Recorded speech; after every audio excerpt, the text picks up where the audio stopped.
disciple of Orochimaru, the evil scientist from Naruto. This video is purely for entertainment and does not infringe on copyrights or laws. The rights to the novel and image belong to the original author. We do not claim ownership. Don't like waiting and want to listen to this fanfic in full now? Subscribe to our Patreon, where you'll find the best fanfics. Chapter 101. Jiraiya's new work is definitely a version you have never seen before. Kenichi Amemiya simply glanced at Jiraiya and continued walking away, carrying him. He had no intention of speaking to Jiraiya. After all, with his new face, he wouldn't be recognized. "Who's that thing you're carrying?" Unexpectedly, Jiraiya approached and asked, curious. Kenichi Amemiya was a little surprised. As a ninja who frequently ventured out, Jiraiya must have seen many similar things. It was impossible for him to be so kind as to meddle in other people's affairs. So, what was his purpose in asking? Spoils of war, Kenichi Amemiya said after a moment's silence, but he finally spoke briefly, his voice deliberately lowered to a hoarse hue. Jiraiya seemed to lose interest after hearing this, and chuckled as he walked off to the black market. This relieved Kenichi Amemiya. While he wasn't terribly afraid of Jiraiya, confronting him was certainly a challenge. Most importantly, Jiraiya was incredibly determined. Once he decided to do something, he always followed through. For example, when Jiraiya said he wanted to capture the teacher and himself, he actually tracked them down until now. That's why the teacher abandoned the bases in the Land of Fire. After all, Jiraiya was constantly searching for them out there, making him quite formidable. Just as he was about to leave, Amemiya Kenichi turned back. Jiraiya turned back again, even reaching out to grab his hand, which made Amemiya Kenichi wary. "Hey, buddy, I want to ask if there's a bookstore in this black market?" Jiraiya smiled awkwardly, knowing his actions were a bit inappropriate. Amemiya Kenichi's mouth twitched. No wonder the teacher said he wasn't used to interacting with Jiraiya. It seems not. You can take a look for yourself. Amemiya Kenichi pondered. The black market wasn't very large, but he hadn't finished his search yet. After all, he just wanted to quickly buy what he needed and bring it back to the experimental base. That's a shame. I was thinking of selling my new book to earn royalties and travel. Jiraiya sighed, a look of worry on his face. Hearing this, Kenichi Amemiya piqued his interest. Jiraiya's books, anyone who knew would understand. But Jiraiya had actually written serious novels before, like The Legend of the Ninja with Unwavering Willpower, which the fourth Hokage, Minato Namikaze, particularly loved. Of course, for Kenichi Amemiya, the most famous was naturally In Timid Paradise, the legendary book that the future Kakashi was obsessed with. "Jiraiya-sama, you write books too? Is it The Legend of the Ninja with Unwavering Willpower?" Kenichi Amemiya piqued his interest. Since Jiraiya didn't know it was him yet, he could chat about it. If it was In Timid Paradise, buying a copy to appreciate it wouldn't be a bad idea either. Yes, appreciation. Kenichi Amemiya definitely didn't mean to be a craftsman. He simply wanted to appreciate Jiraiya's writing style. "Oh, have you read my books too?"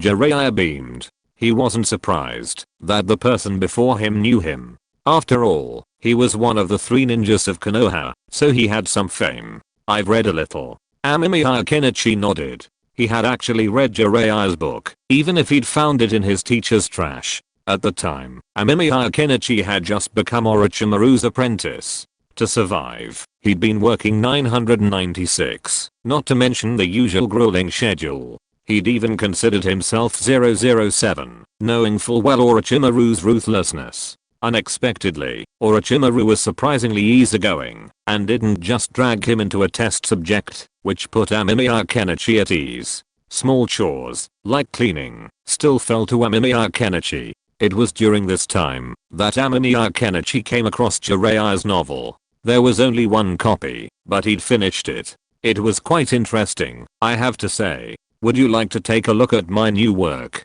Jiraiya was even happier upon hearing Amemiya Kenichi admit it. His eyes rolled, and he pulled out a stack of papers. "But I can only show you the first part," Jiraiya said with a chuckle. Seeing Jiraiya's delight, Amemiya Kenichi also revealed a hint of fellowship and quickly offered to inspect it. Jiraiya's smile widened at his words, and he handed a sheaf of papers to Amemiya Kenichi. Before he could even examine them, he saw numerous banged words that would have resulted in a 404 error, which only made him even more pleased. It looked like it was indeed Jiraiya's masterpiece, Intimate Paradise. He hadn't expected to get his hands on such a manuscript. It was truly enviable. Who knew he could keep it and sell it to Kakashi in the future? Kakashi would surely be happy to buy it. After all, Kakashi was a devoted fan of Jiraiya's books, even considering buying a limited edition. Such a thing was impossible to miss. Unfortunately, Jiraiya wouldn't give him the manuscript, but he couldn't say for sure. What if he agreed to it? It wasn't impossible. Then, Amemiya Kenichi saw the title on the paper. The Story I Must Tell with Princess Orochimaru. Kenichi Amemiya coughed violently. What's with that title? Isn't it a love-making paradise?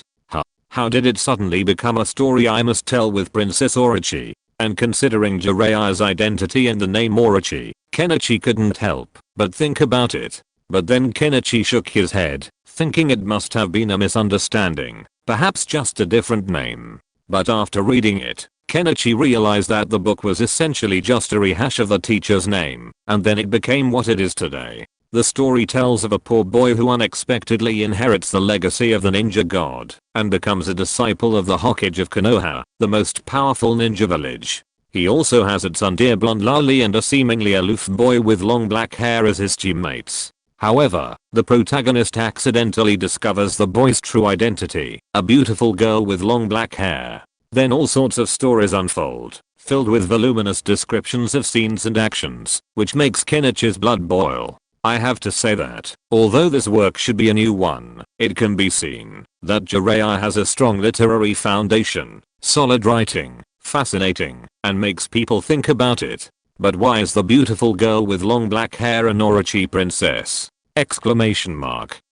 Jiraiya-sama, what are you doing? Amemiya Ken looked at Jiraiya with a strange expression. Good guy, I didn't expect that Jiraiya with thick eyebrows and big eyes would have such thoughts. There was something at home today, and I was a little uncomfortable, so the update was a little late. Sorry, there will be 5 updates as usual today. Thank you all for your support. Thanks to Zio Wang is a fool, Book Friend 20180723123648629, Abyss Ling Sheo, Mr. Zuafang, Hey Zio Ice, and Book Friend 20230503002403001 for their awards. Chapter 102 Jiraiya, this is art. Hey kid, I can tell you're oblivious to the latest news about the ninja world. Jiraiya smiled, clasping his arm around Amemiya Kenichi's shoulders like a close friend. Oh. Amemiya Kenichi glanced at him calmly, feeling nothing unusual, so he looked at Jiraiya, eager to see what information he was talking about. Let me tell you, according to reliable sources, Orochimaru, my namesake, is actually a woman, Jiraiya muttered. Amemiya Kenichi looked a little surprised and shocked. He wasn't being sham, but he genuinely didn't understand why such news had spread. After all, it was only after leaving Konoha that the teacher used the reincarnation technique and borrowed Yuki's body, making him a woman. However, the problem was that the teacher had always used his original face, which had barely changed, and Amemiya Kenichi had no idea where the teacher's previous body had gone. It was probably disposed of or stored. Although he had indeed told Sasori before, and Nagato also knew that his teacher's body was a woman, they didn't seem like the type to gossip. So how did this news get out? It even reached Jiraiya, which was quite surprising to Kenichi Amemiya. Seeing Kenichi Amemiya's shocked expression, Jiraiya let out a smug smile. He didn't believe it at first, but as the rumor spread, he couldn't help but inquire about it. He discovered that the rumor came from a bounty hunter. The man claimed to have been at the battle between Konoha and Kumogakure and witnessed Orochimaru's face shattered by the demon's jutsu, revealing a beautiful woman with long golden hair. The bounty hunter was a veteran in the industry, so he had some credibility, and naturally, more people believed him. As for Jiraiya, he initially didn't believe it, but after so many people told him, it seemed plausible. Plus, it had been raining that day, and he had a few drinks. Inspiration struck him suddenly, and under the influence of alcohol, he wrote a lot. When he woke up that morning and saw his masterpiece, Jiraiya was completely numb. But he'd already written it, right? So he decided to give it a try. Who knows if it'll become a hit. So Amemiya Kenichi was a little shocked. He thought Jiraiya was being too bold. If Orochimaru found out, he'd probably be furious. While the teacher wasn't prone to anger lately, that was only now, not forever. Knowing Orochimaru well, Jiraiya's outrageous actions would undoubtedly infuriate the teacher. Ahem, just some artistic creation. Jiraiya coughed twice, but he did have an idea for what to write next. And thinking about it, there was a certain possibility that Orochimaru was a woman. After all, he was always gloomy and unnerving. Besides, Orochimaru was constantly engaged in dangerous research. It wasn't impossible that he might one day transform into a woman. Jiraiya obviously hadn't anticipated that his speculation had been remarkably accurate. Orochimaru had indeed developed a ninjutsu and successfully re-entered the world under a new identity. Well, Jiraiya-sama, you're truly remarkable. Amemiya Kenichi praised him. After all, it was Jiraiya who wrote it, not him. If the teacher saw it, he'd probably have to trouble Jiraiya. Besides, if the teacher did, wouldn't he be able to happily pursue his research alone? Afterward, Amemiya Kenichi left, naturally returning the manuscript to Jiraiya. He hadn't intended to keep it for himself, as it would be a disaster if the teacher discovered it and thought it was his own. Jiraiya didn't try to stop him, but instead took the manuscript and headed to the black market, much to Amemiya Kenichi's relief. He had been genuinely worried that Jiraiya might be bold enough to notice something unusual about him, which would have been a real problem. After all, Jiraiya was one of the renowned Sannin in the ninja world, possessing both combat experience and ninja intelligence. Although he died at the hands of his student Nagato in the manga, he had also gathered a wealth of information. He was a truly formidable figure. I hope I won't actually find this book in a bookstore. But sensei doesn't usually read much, so it should be alright, right? Amemiya Kenichi rubbed his chin. The thought of sensei's expression upon seeing the book sent a chill down his spine. Sensei's temper was terrifying, especially now. Sensei was still quite normal now, though a bit more sullen and reserved, often preferring research. A true honest man. But it was this honesty that was the most terrifying. When he lost his temper, it was impossible to calm him down. If Jiraiya held a book signing, the next day's headlines in the ninja world would likely be about the great battle of the three ninjas. Amemiya Kenichi used to think those tattooed gangsters were the real ruthless types. After all, everyone in that generation had probably seen movies like Young and Dangerous. It wasn't until the honest old man selling buns in Kenichi Amemiya's neighborhood got mad that Kenichi Amemiya realized that honest people were truly not to be messed with, because if they were, it would be a disaster. Teacher? Kenichi Amemiya had just dragged the guy to the base's gate when he saw a familiar figure at the entrance. It was his teacher, Orochimaru. It's Kenichi. Orochimaru glanced back at Kenichi Amemiya and noticed the man he was carrying, but he wasn't surprised, thinking it was just consumables. Kenichi Amemiya's expression was a bit strange. In Jiraiya's book, at least in the first part, Kenichi Amemiya didn't see any sexual references to the teacher, only tsunades. However, the teacher Jiraiya described was naturally charming, especially after learning she was a woman. Every move seemed seductive. Kenichi Amemiya remembered a scene where Princess Orochi bent down to pick up a key. The writing was absolutely stunning.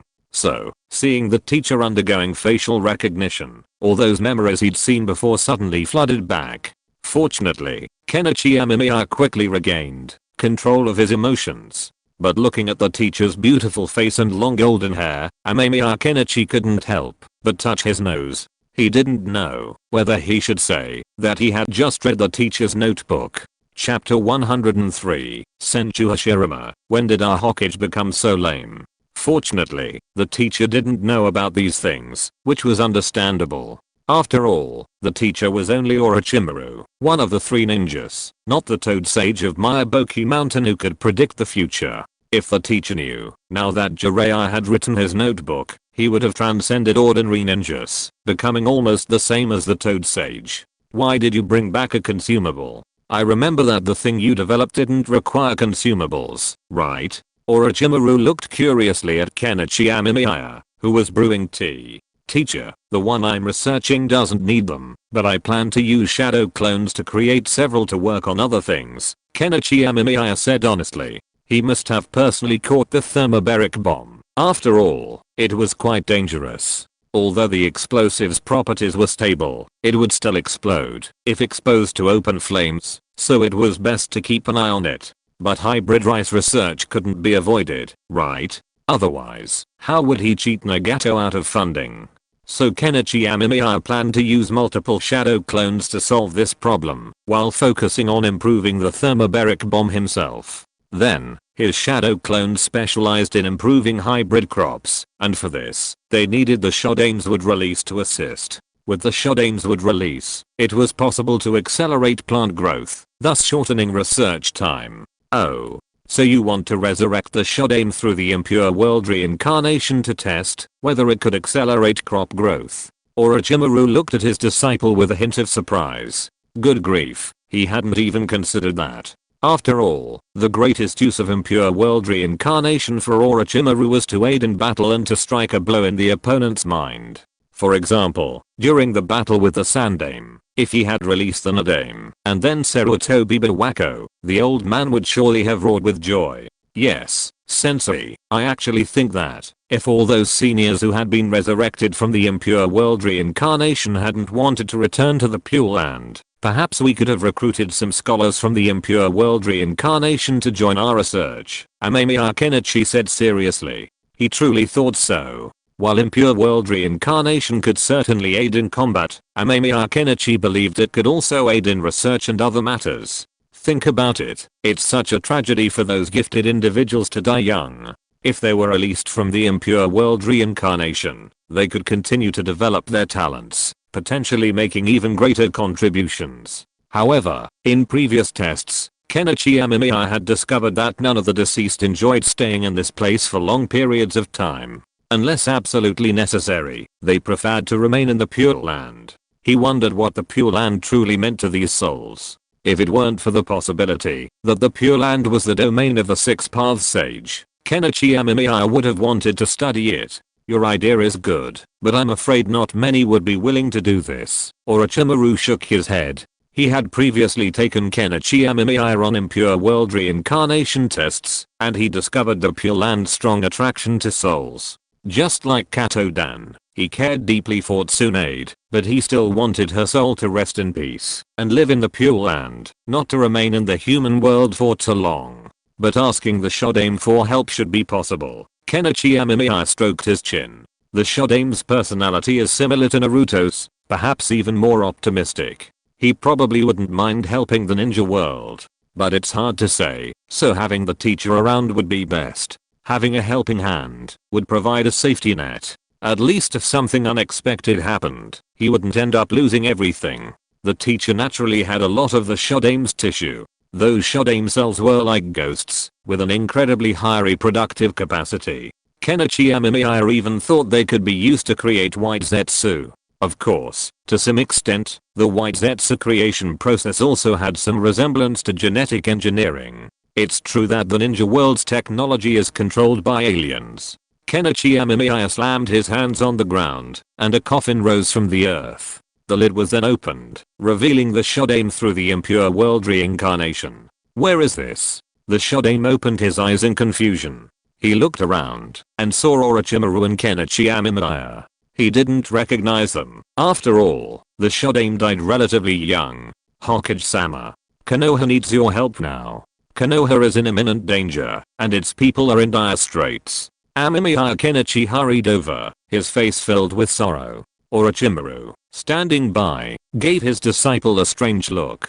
This disciple had good acting skills. Was he planning to become a star? After all, there were movies in the ninja world, so naturally there were some film and television stars. There were even TV stars, but Orochimaru felt his disciple's acting was seriously flawed. What's wrong with Konoha? Hashirama Senju's expression grew more serious at the mention of Konoha. He still deeply cared about the village he had poured so much effort into, the village that had witnessed his friendship with Madara. Hokage-sama, you don't know. Amemiya Kenichi's half-truthful tale portrayed Konoha as a village on the verge of extinction, with food in dire straits. They had been forced to find new ways to grow food, so now they needed to see if the first Hokage could use wood release to help speed up the growth of their crops, thus solving their food problem. Frankly, Kenichi Amemiya himself wasn't sure if his rhetoric would work. After all, the man in question was Hashirama Senju, a prominent figure. And now, the first Hokage's expression seemed serious and a bit puzzled. I'm telling you, Hashirama Senju looked at Kenichi sternly, and Kenichi swallowed nervously. Did the first Hokage know? This was a bummer. Who said the first Hokage was the easiest to fool? No, wait, you're telling me that Konoha's fourth Hokage died because of this Ninetales thing? Hashirama Senju looked at Kenichi Amemiya with disbelief written all over his face. Kenichi Amemiya was stunned. Good boy, really good boy. I didn't expect you'd be so focused on this. Ah yes, the fourth Hokage of Konoha village, Minato Namikaze, did die over half a year ago. Amemiya Ken nodded. Although Obito was the culprit for the fourth Hokage's death, it was also reasonable to say that he died at the hands of the Ninetales. Chapter 104. Given that the chakra output is X and the chakra mass is Y, find the maximum power of the ninjutsu. It really is the Ninetales. Hashirama Senju felt a mix of emotions. He hadn't imagined that after his death, the future fourth Hokage would meet his end at the hands of the Ninetales. While the Ninetales was the most powerful of the tailed beasts, Hashirama personally felt it was just that. Not incredibly powerful, easily manageable. He just hadn't expected it to pose a threat to the other Hokage. He couldn't imagine why a Hokage would die at the hands of the Ninetales. Fortunately, Hashirama didn't dwell on the issue. Although I have mastered wood release, you can't use it to ripen crops. Hashirama waved his hand. He understood his junior's point, but wood release wasn't feasible. If wood release could achieve that, he would have been ripening rice daily, and Konoha wouldn't have relied on the surplus food from the Senju and Uchiha clans in its early days. The corners of Amemiya Kenichi's mouth twitched. Although he knew this was possible, sometimes he still felt a little uncomfortable if he didn't try to summon him to ask. Then, Hokage-sama, how did you develop wood release? Amemiya Kenichi's eyes shifted, his attention focused on something else. Since he couldn't use wood release to grow plants, perhaps he could try to understand it. Then, he could see if he could develop a ninjutsu specifically for growing plants using a similar method. That's how I learned it. Senju Hashirama shrugged. Amemiya Kenichi took a deep breath. Sure enough, for Senju Hashirama, these things were almost as instinctive as breathing. Orochimaru smiled slightly. He'd heard the old man say before that the Shodaime was a very special person. How so? Because he had a pure heart, of course. That was a nice way of putting it. Anyway, in the words of the Sandaime, although the Shodaime was powerful, he sometimes had a childish personality that was both funny and sad. Now he had witnessed it. Then, Shodaime-sama, could you please come with me for a moment and perform your wood release ninjutsu? Amemiya Kenichi remained skeptical. It was a rare opportunity to communicate with the Shodaime like this, and he felt uncomfortable not studying him. Impure world reincarnation itself was of little value. It was impossible to understand how it connected the living world and the Pure Land. It was only known that it was a means of summoning souls back, and that it required a landmark. The landmarks, of course, were the tissues of the impure world reincarnated, allowing them to easily retrieve the souls of their victims, rather than just someone else's. Okay, the Shodaime agreed readily, and Amemiya Kenichi followed him out. Once in the forest, the Shodaime unleashed several wood release ninjutsu he had mastered, but he avoided powerful jutsu like the tree world descent, as that would have been too noisy. Although this was the land of rice, the small nation didn't have much autonomy. Some of its missions were assigned to Konoha's mission headquarters. If the Konoha ninja discovered any traces of wood release here, it would be a disaster. After all, the founding of Konoha, the ninja village, was directly tied to Hashirama Senju, and wood release was a deified power within Konoha. Amemiya Kenichi took notes nearby, while several shadow clones busied themselves with their work. Some even made strange requests of Hashirama Senju. Hokage-sama, could you please perform wood release using the chakra equivalent of a great fireball jutsu? One of the clones said politely. Fortunately, such a request wasn't a problem for the first generation Hashirama Senju. He was, however, puzzled by such an unusual request.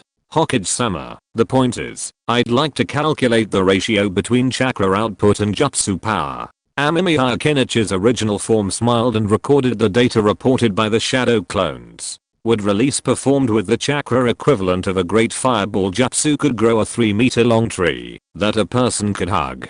That was much more intuitive. What's the point? Senju Hashirama scratched his head, unsure. When he fought, he used ninjutsu. Killing was the end of the matter. So why so many questions? Well, Hokage-sama, if we calculate the relationship between chakra output and ninjutsu power, we can find the optimal output, which will naturally maximize power while minimizing chakra consumption, Amemiya Kenichi explained. This opportunity was rare, so Amemiya Kenichi decided to conduct this test, though he knew that such tests vary from person to person. For example, if Sasuke used the fire-style Great Fireball Jutsu in the early stages and the future 6 paths Sasuke used it, would it have the same power? No. It just so happened that Amemiya Kenichi wanted to record the Dame's data. If they ever came to blows, it would be useful, just as a precaution. Of course, the fundamental reason was that Amemiya Kenichi wanted to obtain some basic data and then calculate an accurate formula, like a formula for calculating buoyancy. Just plug it in and you'll get the answer. So, could a formula also be developed to categorize ninjutsu? For example, if the amount of chakra output is X and the chakra quality is Y, then the power of the ninjutsu should follow a linear distribution. By finding the optimal solution within this distribution, we can achieve the optimal chakra output.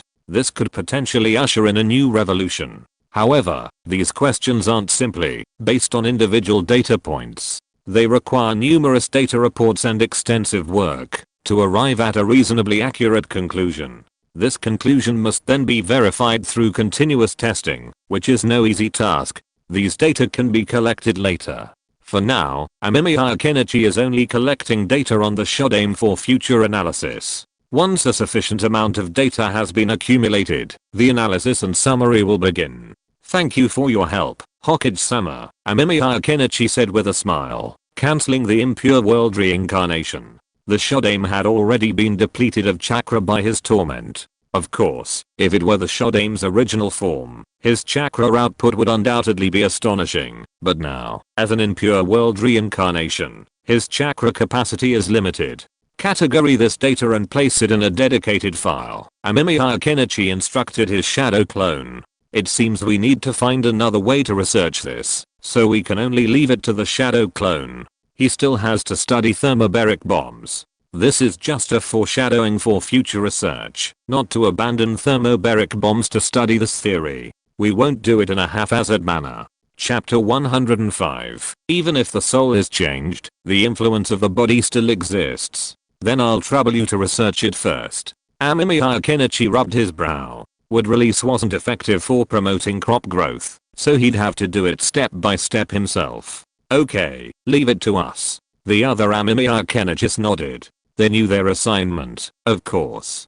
Fortunately, this type of scientific research didn't consume much chakra, allowing it to last for a long time. As long as the main body didn't enter combat, there was little to worry about. Moreover, Amemiya Kenichi himself had the physique of a sage, so his chakra supply was plenty, more than enough to consume. Failed. As Amemiya Kenichi pushed the door open, he saw his teacher, Orochimaru, calmly sipping tea in a rather unusual sitting position. He looked a bit delicate, perhaps due to his different anatomy, accustomed to a different sitting position. Well, would release can't induce labor, Amemiya Kenichi nodded. He also didn't understand the sage's would release. It seemed like a Kekkei Genkai, but it wasn't. At least, no one in Konoha's Senju clan had awakened would release. Furthermore, Kenichi Amemiya had tried it himself, and found it impossible. That's understandable. If it could induce labor, then it would have been recorded in history. Orochimaru smiled.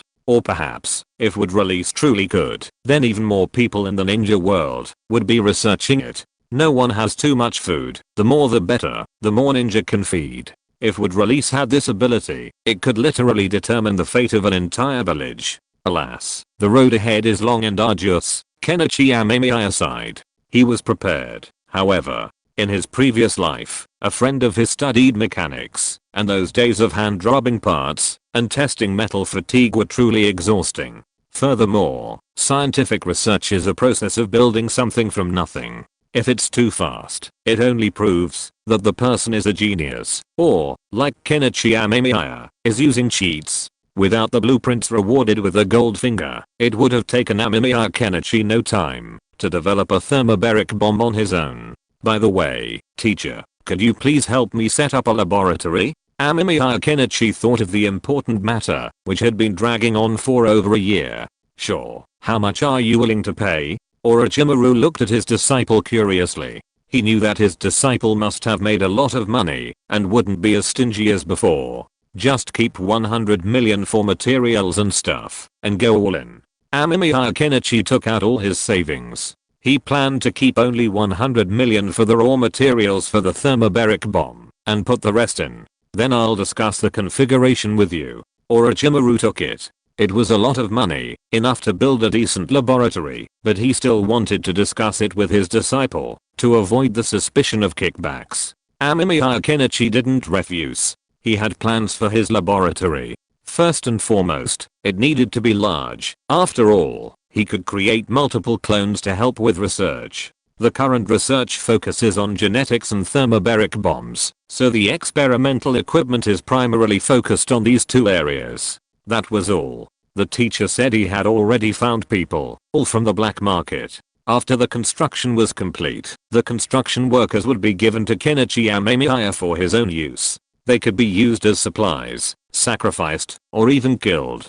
Kenichi Amemiya didn't ask why they didn't use active transformation. After all, those who could master active transformation were highly skilled ninjas, and their price was high, out of reach for the average person. Ordinary construction workers were much cheaper, so this method was naturally more convenient. It didn't matter to the contractor, and the client didn't have to worry about their location being leaked, killing two birds with one stone. Then I'll trouble you, teacher, Kenichi Amemiya said with a smile. He planned to return as soon as possible to research the fusion of chakra and thermobaric explosives. This process was dangerous, but the improvement would be enormous. Kenichi, have you ever thought about becoming a village cage? Just as Kenichi Amemiya turned to leave, he heard the teacher's question. Amemiya Kenichi turned around. His teacher looked calm, though his face, made for an unexpectedly endearing look thanks to Yuka's face, was still a bit uncertain. I don't want to. Being a cage is too much trouble. There's so much to do. It interferes with my research. Amemiya Kenichi curled his lips. Cage. Even dogs wouldn't be good at it. Look at the Yondaime Hokage. Look at the future Naruto. They were both incredibly busy, with so much to do, and it took so much effort. Amemiya Kenichi didn't want to burden himself with that. What was he after? Just to be called Hokage-sama? Status was based on strength. If Amemiya Kenichi's identity were revealed, even if he wasn't Hokage, others would still call him demon and treat him with caution. Otherwise, what would be the point of becoming Kage? He'd still have to face Uchiha control. He might as well just play around with Meditarumi. You brat, Orochimaru said, shaking his head in amusement. Every other ninja dreamed of becoming Kage, wielding power over a village, and having the power of life and death. But his disciple wasn't the norm. He had no desire for power, only for scientific research, which suited him perfectly.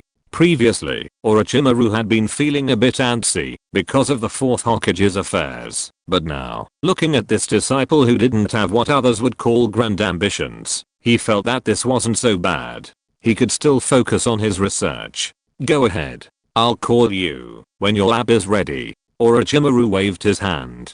Amemiya Kenichi smiled and returned to the lab, busy mixing thermobaric explosives. Orochimaru, on the other hand, sat there, lost in thought, sipping hot tea. The warm water seemed to ease the abdominal pain as it flowed down his stomach. This body is a perfect match for my soul, but it's not very convenient after all. Orochimaru sighed. He understood the situation, but he still wanted to experience it first, and there was no telling what ninjutsu he might develop for female ninjas in the future, but he didn't want to try it right away. This kind of pain was something almost any ninja could endure. So he solved the problem on his body, and the pain disappeared instantly. Sora, you can come to Rain Village to study that. Nagato's voice came over. Chapter 106. Third uncle comes to repair the door. Has the teacher left? When Kenichi Amemiya emerged with the thermobaric explosives, the laboratory was deserted. Orochimaru had disappeared somewhere, but Kenichi didn't pay much attention. After all, the teacher was a ninja, and he certainly had his own things to do occasionally. Rather than worrying about his teacher's whereabouts, Kenichi Amemiya was more eager to see what would happen when the thermobaric explosives in his hands were combined with his chakra. Of course, he couldn't conduct research in the laboratory. If the laboratory blew up again, Kenichi Amemiya felt that all his money would have to go into repairing the laboratory, which would be a huge problem. So Kenichi Amemiya left the laboratory and found a deserted valley with a lake. There, he prepared to begin his experiments. The chakra Master is fire and thunder, but once I learn how to change chakra properties, changing chakra properties won't be a problem. Kenichi Amemiya took out his experimental journal, intending to record his experiments carefully. Who knows how it might be used later. Kenichi Amemiya prepared 20 batches of thermobaric explosives, each weighing 100 grams. The precise measurements minimize the potential impact of varying weights. With a fixed weight, the effects of different chakra attributes on the thermobaric explosives became highly intuitive, akin to the controlled variable method. First, after injecting Chidori's lightning attribute chakra into sample number 1, the explosive's properties became extremely unstable, triggering a powerful explosion almost instantly. Kenichi Amemiya watched his third uncle repair the gate and casually recorded his findings in his experimental log. The power is significantly increased compared to ordinary thermobaric explosives. Rashomon's monitoring equipment can detect a large amount of electrical current. Kenichi Amemiya frowned. Lightning attribute chakra and thermobaric explosives don't work well together. Instead, it can act like a fuse. While the explosion of a thermobaric explosive incorporates a large amount of electrical current, it's not very useful. After all, a monster that could withstand a thermobaric bomb's blast head-on would likely only be able to massage its muscles against an electrical current of this magnitude. Sample number 2 was infused with fire attribute chakra this time. Fire attribute chakra is unstable, similar to lightning attribute chakra, and caused a violent explosion upon contact with thermobaric explosives. The damage to Rashomon was more severe than that to sample number 1. It seemed that fire attribute chakra had the ability to amplify the explosive effect, or was it that the fusion of chakras caused the thermobaric explosives to react more violently? Amemiya Kenichi twisted his neck. Fortunately, he had learned the summoning technique to summon Rashomon from his teacher. However, this Rashomon only served a defensive purpose. It was a directional defense, not as effective as other summoned beasts, but still quite good. Chakra fusion isn't so easy after all. Amemiya Kenichi shook his head. Undeterred, he tested each one, but the results weren't particularly satisfactory. Water attribute chakra was completely useless, soaking the explosives, requiring them to be dried and remade. Earth attribute chakra reduced the explosive's power, and while it did add some dirt clods, it wasn't significant. Yang attribute chakra had absolutely no effect. At least, Amemiya Kenichi didn't notice anything unusual. As for wind attribute chakra, it did offer some surprise. While the wind attribute chakra dispersed the explosives somewhat, it also increased their speed. Amemiya Kenichi pondered. Water attribute chakra and earth attribute chakra were clearly useless at the moment, but wind, thunder, and fire offered synergistic effects. However, this presented a challenge. Combining explosives with chakra while maintaining stability was no easy task. Let's try Senjutsu. Amemiya Kenichi adjusted his breathing and entered Sage mode. After using Senjutsu chakra, he discovered its properties had intensified. The infusion of thunder attributes in Jutsu chakra caused the thermobaric explosives to explode with lightning, while the infusion of fire attribute chakra multiplied the force of the explosion, blasting through even a door of the Rashomon gate. This was 100 grams of thermobaric explosive, and Rashomon's own defenses were quite formidable, yet it was blasted through. This excited Amemiya Kenichi. Sure enough, the infusion of fire attribute chakra boosted the thermobaric explosive's power. However, it was this unstable nature that troubled him. The wind attribute increased the explosive's detonation speed several times over. Conventional thermobaric explosives explode at only half the speed of conventional high explosives, but the addition of wind significantly accelerated their spread. This was both a good and a bad thing. After all, the increased spread of thermobaric explosives made it more difficult for those outside to immediately defend themselves. It also increased the power of the shockwave, but also shortened the duration of the vacuum created. It was a mixed bag. So, theoretically, the best solution is a combination of fire, wind, and lightning. This would definitely be the most powerful and effective. Amemiya Kenichi pinched his brow. But this step was too difficult. Can ninjutsu be fused? Of course, there are fusion ninjutsu, but they're extremely difficult. Jiraiya's Senpo Gomen was powerful, but it required 3 casters, and wasn't a pure fusion jutsu.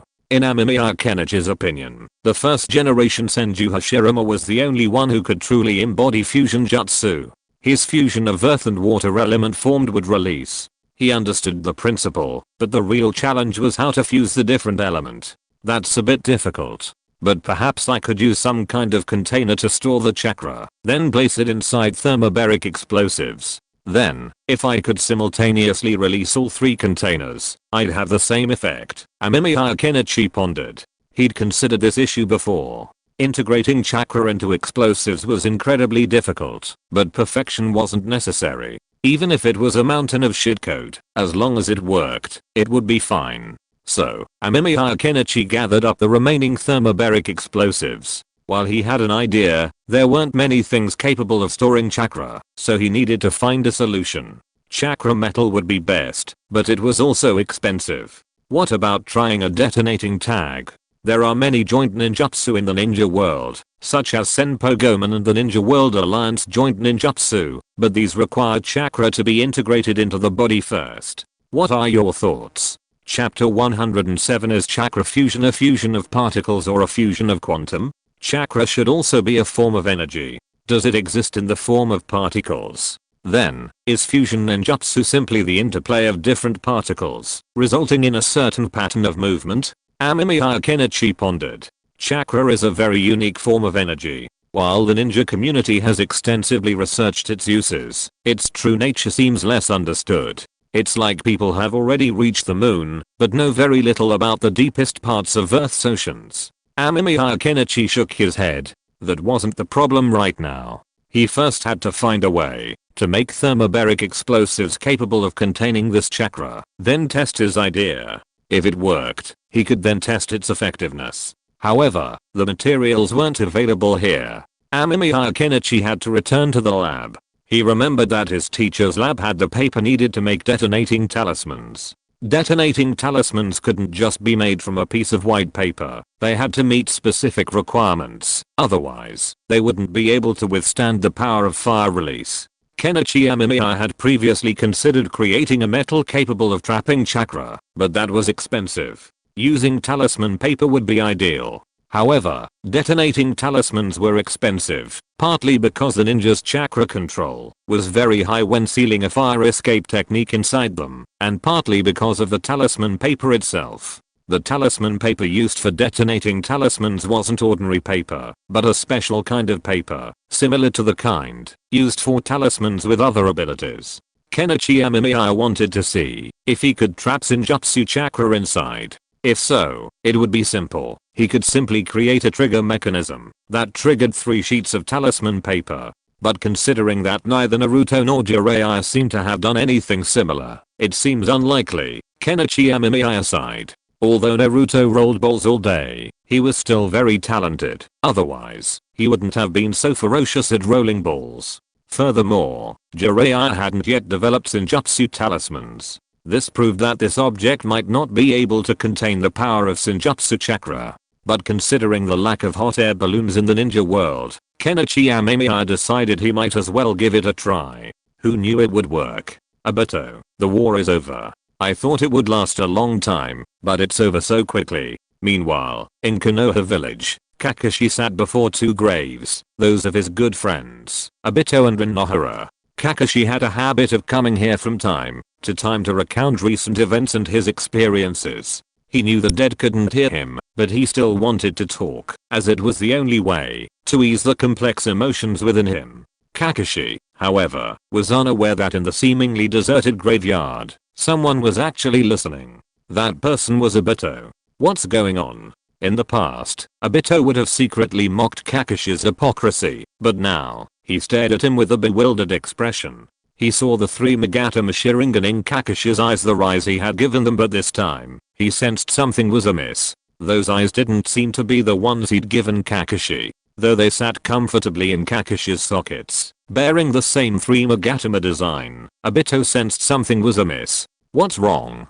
Black Zetsu, standing nearby, asked curiously. He hadn't wanted to come, but considering Obito's character, he'd followed. He'd come to prevent Obito from becoming distracted by the sight of the objects, and planning to attack Konoha. That wouldn't work. Both his own plan and Madara's needed Obito's help. No, Obito shook his head. He had mixed feelings about Kakashi, but the thought of Rin's death at Kakashi's hands filled his eyes with resentment. How's the fourth Mizukage doing? Obito asked, turning his head.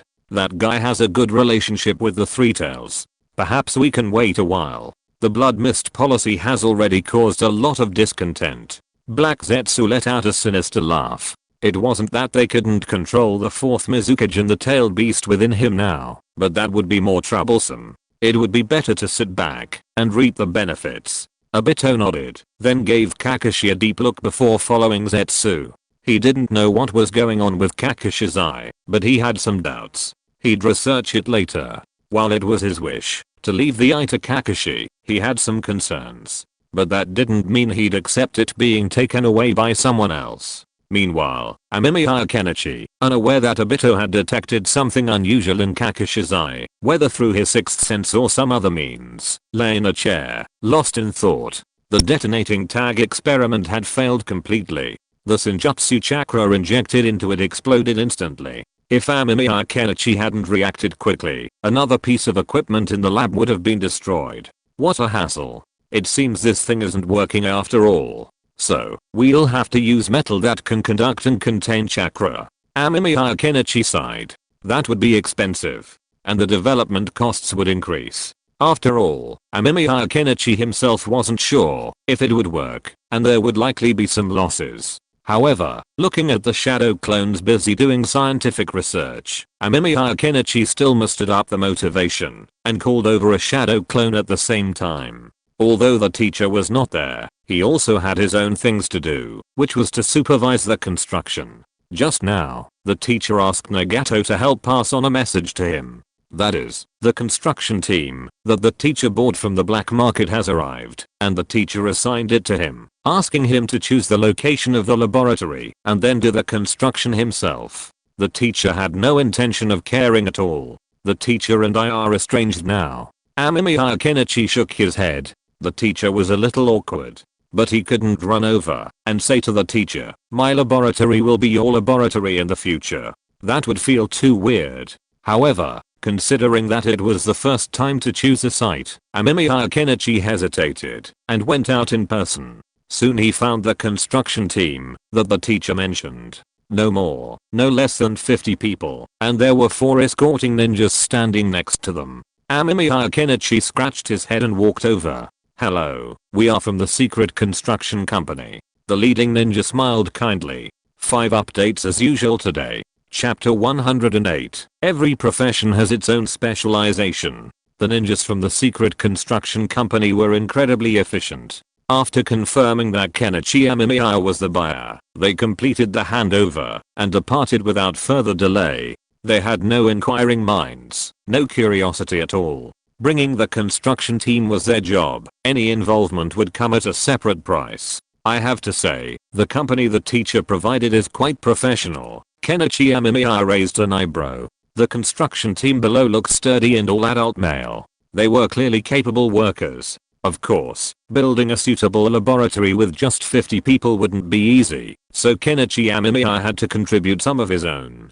clearing away large pieces of dirt and rocks, leaving the rest of the work to them. Looking down at the dull-eyed consumables below, Kenichi Amemiya felt no sympathy and led them to the location he had chosen. About 2 kilometers from his teacher's laboratory, there was a mountain. Amemiya Kenichi planned to dig it up and build his laboratory inside. The equipment issue was easy to solve. The construction company had provided a ceiling scroll containing enough tools for the construction. Original, aren't you going to try some soft tactics? Seeing the amused expression on his shadow clone's face, Amemiya Kenichi curled his lips. How could you not know? Can you believe that?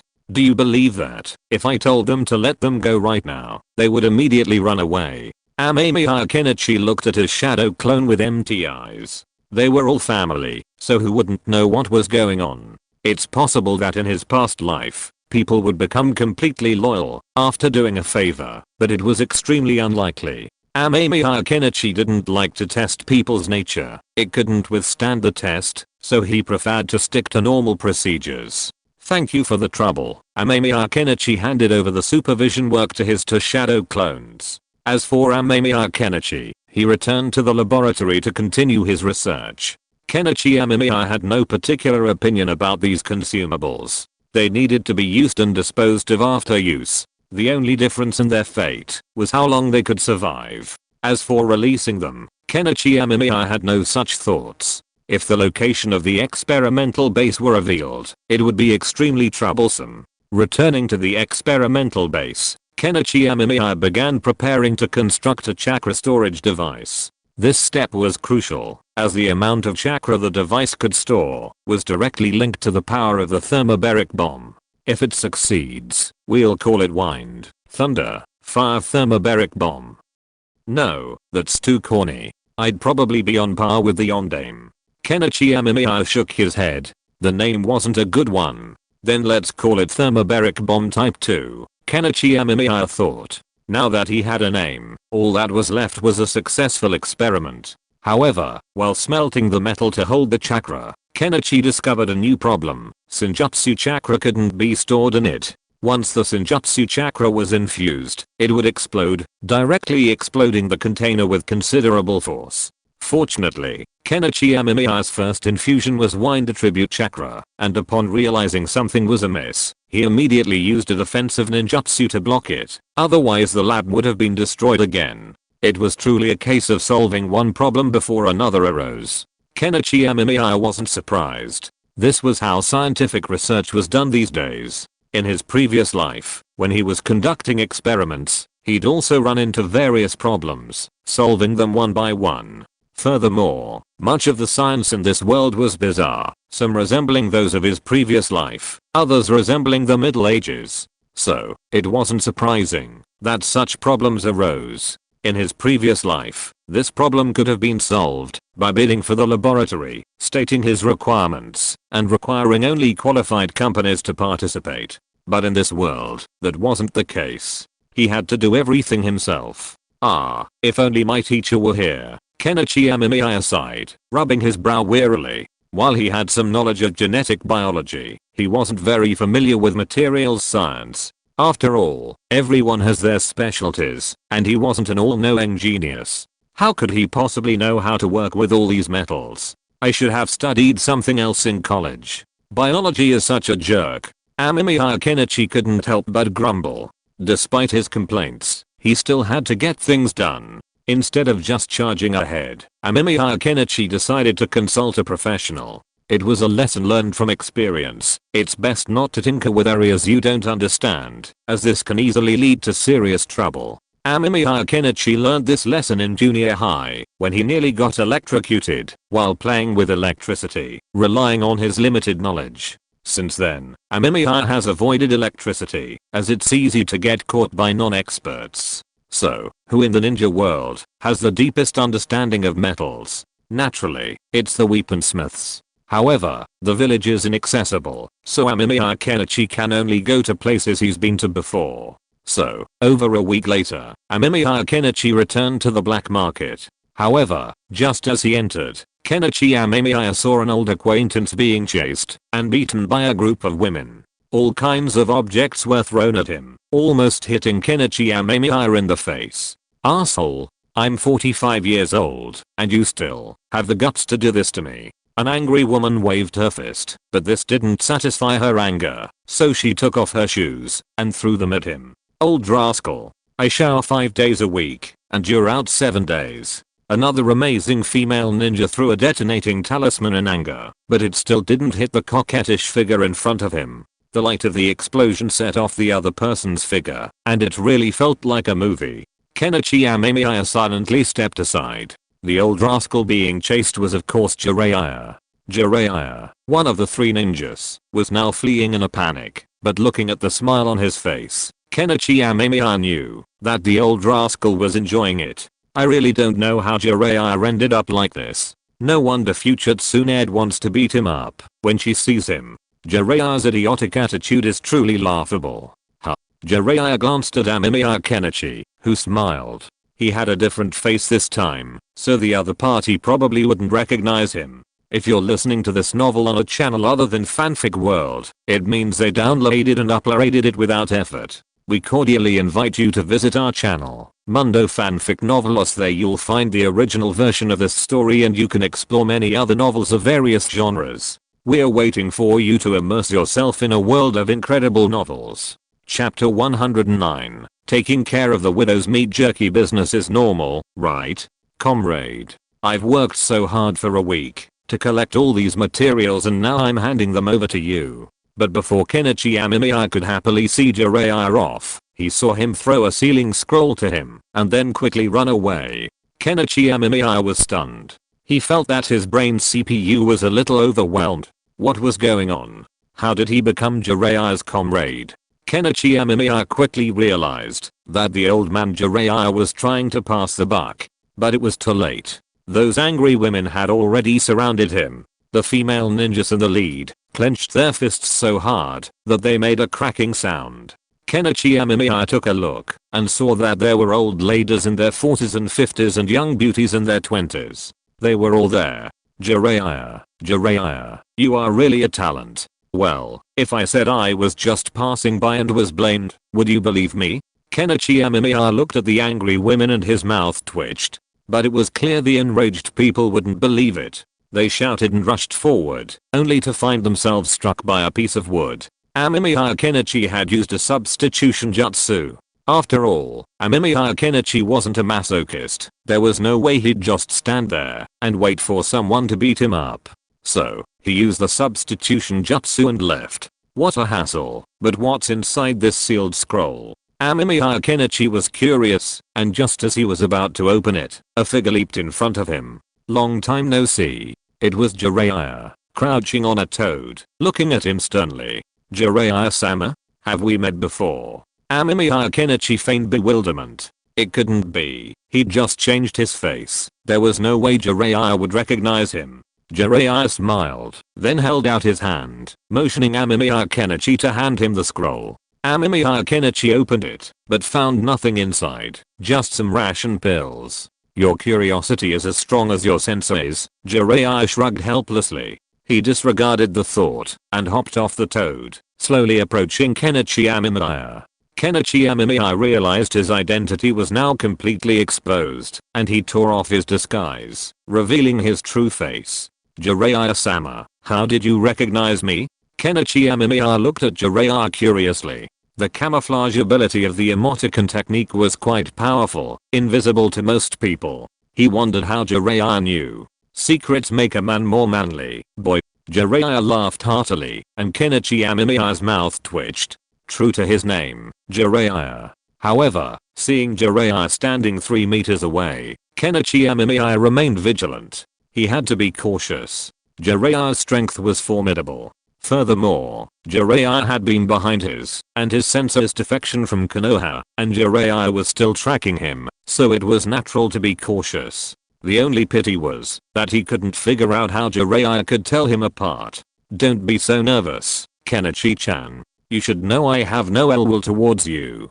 Jiraiya saw Amemiya Kenichi's wariness, waved his hand, then pulled out a bag of dried meat from his pocket and threw it over. Amemiya Kenichi took it and looked at it. It was a simple packaging, but it smelled quite fragrant. He wondered what kind of meat it was. This is dried meat made by a widow in the hot springs district of the Land of Fire. It tastes pretty good. I often go there to take care of her business. Jiraiya took out another bag and put it in his mouth. Let's talk about the widow in detail. You'd better say it's the meat jerky business, Amemiya Kenichi said grumpily. This old scoundrel had just been putting the blame on him. At such a young age, he'd been accused of hooliganism because of Jiraiya. What are you thinking about, kid? Of course it's a legitimate business. Jiraiya rolled his eyes at Amemiya Kenichi, but then his smile turned lewd, making Amemiya Kenichi doubt the legitimacy of the legitimate business Jiraiya was talking about. But since he knew Jiraiya well, Amemiya Kenichi didn't say anything. Ahem, I have a question for you.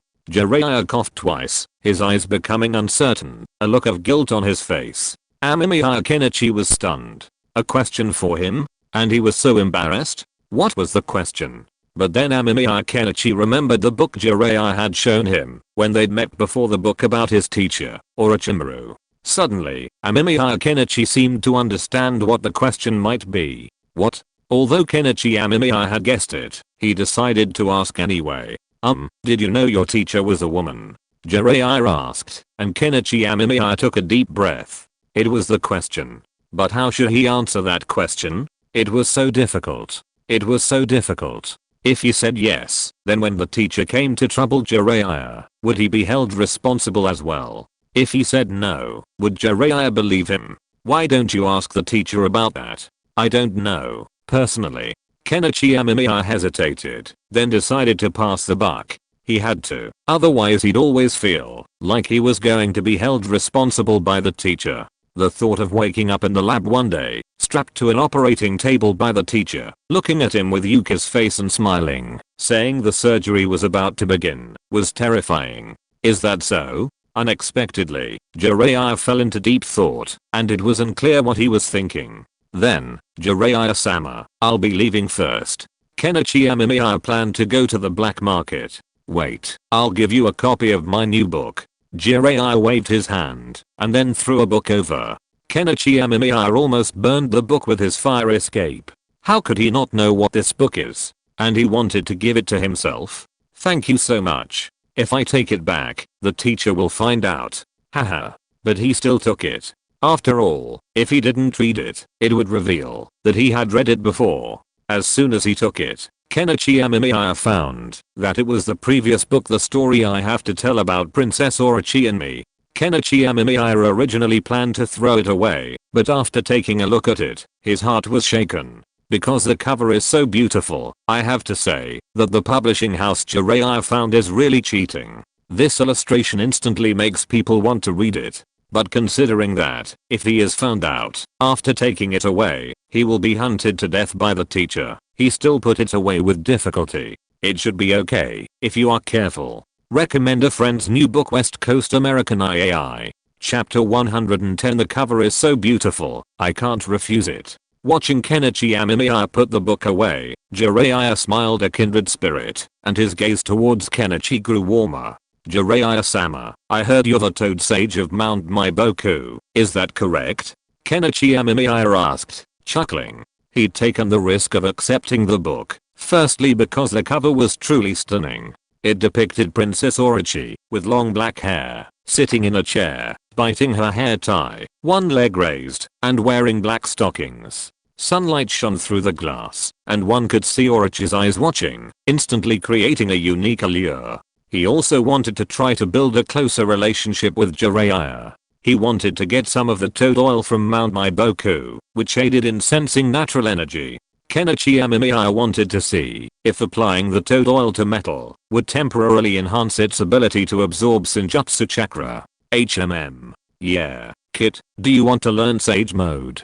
Jiraiya laughed brightly, but Amemiya Kenichi shook his head. He had no interest in Sage Mode, especially not the Maiboku Mountain Sage Mode, where mastering it would give one a toad-like appearance. And he'd already mastered it. Well, Jiraiya-sama, I heard there's a kind of toad oil in Maiboku Mountain that helps one sense natural energy. Could you sell me some? Amemiya Kenichi asked tentatively. He didn't offer to give it away, knowing full well that his relationship with Jiraiya wasn't that close yet, so buying it might still have a chance of success. Oh. Jiraiya's eyes deepened. He glanced at Amemiya Kenichi, but didn't say anything. After a long silence, Jiraiya finally shook his head. No, toad oil is a treasure of Myaboki Mountain, and only those who practice sage mode can use it, Jiraiya said calmly, but he didn't mention one thing. Not everyone who practices sage mode can use toad oil and enjoy the special black stick treatment. After all, extracting toad oil from Mount Maiboku is incredibly difficult. Otherwise, what about those toads that turned into stone statues after failing their training? Alright, Amemiya Kenichi sighed. He'd expected this, though. If toad oil were so easy to come by, more people would likely pursue sage mode. Sage mode is very dangerous. If you want to learn, ask your teacher. Jiraiya hopped onto the toad and walked away, swiftly and cleanly, seemingly losing interest in talking to Amemiya Kenichi. Amemiya Kenichi didn't mind. He'd only just thought of toad oil when he saw Jiraiya. If he could get it, that would be great. If not, that was fine. It would just be a little more trouble. After seeing Jiraiya off, Amemiya Kenichi donned his mask and headed for the black market. He didn't want to reveal his true identity. After all, he was an A-rank renegade ninja from Konoha, and there were bound to be many who wanted his head in exchange for a bounty. While S-rank renegade ninjas were somewhat dangerous, A-rank renegade ninjas were much more manageable. The black market was business as usual. Undeterred, Amemiya Kenichi went straight to the weapons shop and inquired, Are you looking for metal that can carry chakra with even more special properties? The weapon shop was occupied by a middle-aged man who looked incredibly strong, though he wasn't even strong enough to lift a hammer. Yes, regular metal won't do. Amemiya Kenichi nodded. Regular metal couldn't carry the energy of Senjutsu chakra. It was too fragile. It would explode if placed inside, rendering it completely useless. The man was somewhat perplexed, as they had never seen such a request. Amemiya Kenichi could only demonstrate with a piece of chakra metal. He didn't want to blow up the weapons shop, so he only injected a small amount of chakra, but the metal still exploded. Chakra of this nature? It's truly rare, the man said, his interest piqued. He had just examined the metal. It was indeed a chakra conducting metal, and of good quality, but it still couldn't carry the customer's chakra. Yes, so I wanted to ask if you have any solutions. Amemiya Ken nodded. If he researched it himself, he'd have to start all over again, but leaving it to these professionals might yield unexpected results. This might take a while. We recently acquired a meteorite from outer space that can absorb a large amount of chakra, but we are still smelting it. The man was a little frustrated. The meteorite had a very high melting point, and it still hadn't been fully smelted. Furthermore, extracting the impurities would take time. Upon hearing this, Amemiya Kenichi became interested and suggested going to see it. The other party was initially reluctant, but after Amemiya Kenichi paid the deposit, he took him there. Is this the meteorite? Seeing the meteorite, which had managed to retain its rough appearance despite the intense heat, Amemiya Kenichi became intrigued. Yes, it's an outer space meteorite. It can absorb a large amount of chakra and then release it all, the man explained enthusiastically, and Amemiya Kenichi's interest grew even stronger. After obtaining permission, he channeled a small amount of Senjutsu chakra into the device, which absorbed it. There was no explosion as before, which intensified Amemiya's curiosity. How much is this meteorite? Amemiya was intrigued. If this thing could truly explode, after absorbing a certain amount of chakra, it would be a perfect match for his thermobaric bomb. Ninja-sama, you know the current price of meteorites. The man rubbed his hands. But Amemiya had no interest in hearing his story. After all, wasn't the ultimate goal to raise the price? So he interrupted him and inquired again. This time, the price he received made Amemiya gasp. 100 million. No more, no less. Exactly 100 million, and exactly what Amemiya had left. And that didn't even include the cost of further smelting. If they were needed to help with the smelting and hammering, the price would be even higher. Well, I'll buy some first. If it's really useful to me, I'll buy the rest. Amemiya Kenichi hesitated for a moment, then decided to buy a portion first, and, if that works, buy the rest. The man's enthusiasm faded a little, but he still sold Amemiya Kenichi a medium-sized meteorite worth 10 million taels. I hope it works. Amemiya Kenichi sighed. Improving thermobaric bombs was a long and arduous task. Chapter 111 Orochimaru is simply the king of ninja world. As it turns out, these meteorites are indeed extremely difficult to smelt. Even using the Senjutsu fire release technique, Kenichi Amemiya could only barely melt them. This made him curious about what exactly these meteorites contained. Meteorites are highly prized in the scientific community, especially those containing metals, which are extremely rare and expensive. This explains why Kenichi Amemiya was willing to pay for them. Meteorites are extraterrestrial, so the discovery of new element can sometimes cause a stir. The reason these discoveries, rather than revolutions, are more significant, because meteorites are generally small, so the new element they contain are likely to be relatively small. Therefore, their potential is limited to observational research, not widespread use. After all, we can't expect a meteorite weighing just a few kilograms to reveal a new element to satisfy all of humanity's scientific research needs. These meteorites might even contain less than 100 grams of the new element. This thing is truly amazing. It can absorb vast quantities of chakra, even Senjutsu chakra. I just don't know how much it will take to reach critical mass. Amemiya Kenichi looked at the small round ball in his hand, a product he had extracted from smelting meteorite.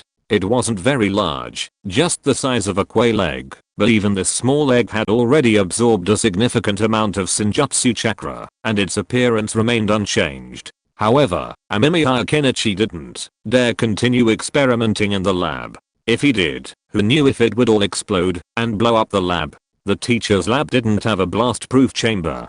So Amemiya Kenichi planned to take the small quail egg outside and test its ability to absorb chakra. He also needed to test whether the stone would explode after absorbing chakra, whether there would be any signs of an explosion, and how long it would take. He needed to record all of this information. It would be very helpful for future research. If possible, it would be best to recycle it, as there was no guarantee it could be reused.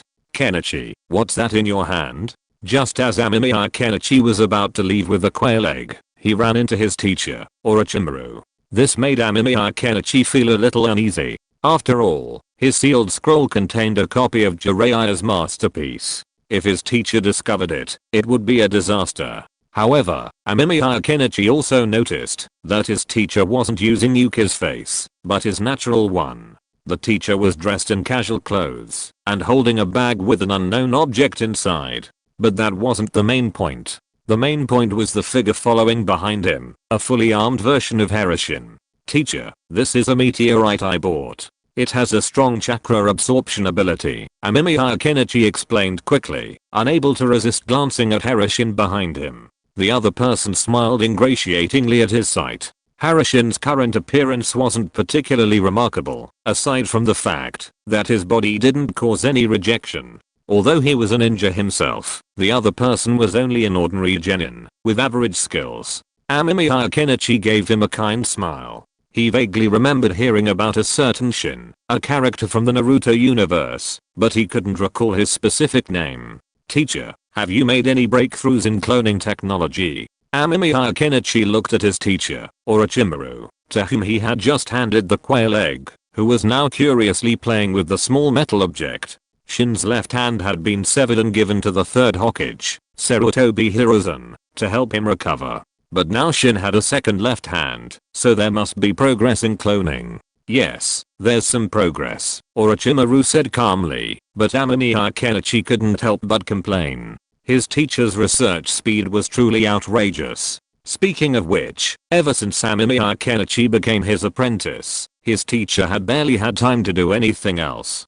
He spent most of his time busy with research, and even more terrifyingly, he often used shadow clones to do research. What was this? This was a complete idiot. While others were resting, the teacher was conducting research. While others were busy vying for power, the teacher was also doing research.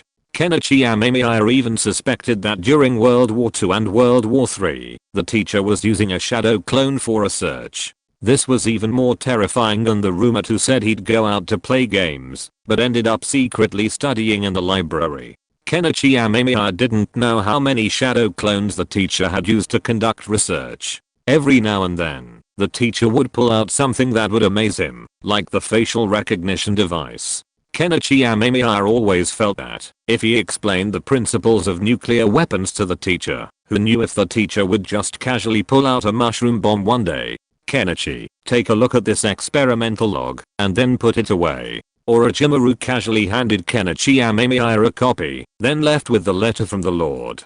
Danzo had been feeling uneasy lately, constantly pushing him. His arm wasn't working very well, and he wanted a replacement, one with less abnormal reactions. However, Danzo also stated that he would quickly plan an operation against the Uchiha clan, and by then, he should be able to deliver a large number of Sharingan. Upon hearing this, Orochimaru decided to test whether the Harasshin could contain the Sharingan's power. Kenichi Amemiya scratched his head, but nonetheless opened the experimental log. As soon as he opened the first page, his pupils narrowed, and his gaze became even more focused. Outer Path Demon Statue Research Log. This was actually his teacher's research log on the Outer Path Demon Statue, which delighted Kenichi. It was the Outer Path Demon Statue, and while it seemed useless at the moment, Kenichi knew exactly what it was. The Ten-Tails, or the Divine Tree, was the source of all chakra and a magical creature possessed by the Totsuki clan. Kenichi was even certain that the Totsuki clan possessed the ability to reproduce the seeds of the Divine Tree. That's why they planted trees throughout the universe. Although he had previously known that Nagato must have agreed to his teacher's research in exchange for his willingness to undertake the task, he had never expected it to be the Divine Tree. I have already thought of the sequel after I finished drawing Boruto. It is that the ninja world has entered the interstellar age, and then the real base of the Otsutsuki clan is found, and then the interstellar war. Doghead. Chapter 112 Thermobaric Bomb also has a youth version and a deluxe plus version, right? But even the teacher doesn't know much about the Outer Path Demon Statue. Amemiya Kenichi quickly finished reading. The experimental log wasn't very long, but it contained a wealth of information.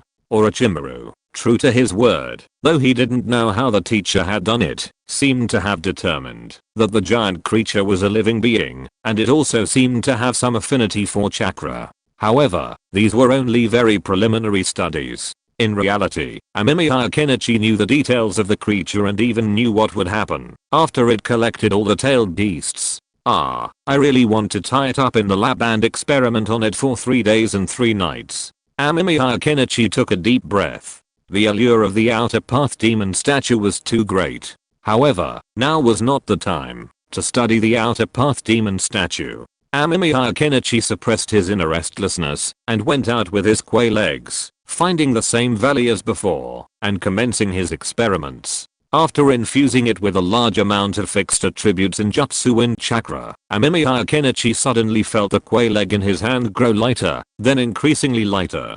Seeing this, Amemiya Kenichi quickly pressed the stopwatch and stepped aside.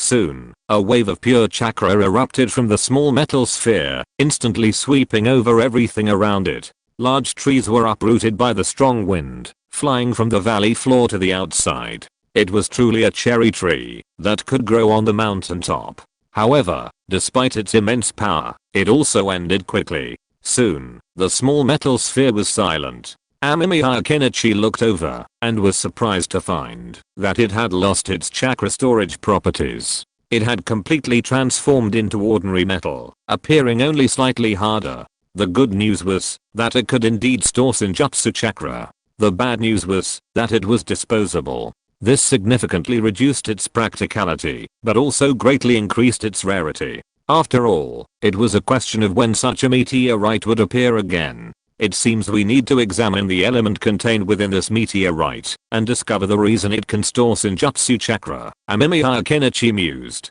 The meteorite he purchased, after smelting, had yielded 3 quail eggs. One had already been used, leaving 2 remaining, each costing around 3.33 million ryo. If Amemiya Kenichi followed his idea, a thermobaric bomb would require at least 3 of these. By infusing these metal balls with chakra before dropping them, bringing them to a critical mass, and then releasing them, the chakra and thermobaric bomb should fuse. However, this would be a bit costly, with the cost now rising by another 10 million ryo, equivalent to an S-rank mission. Adding in the original cost of the thermobaric bomb, one thermobaric bomb would be equivalent to about 12 S-rank missions.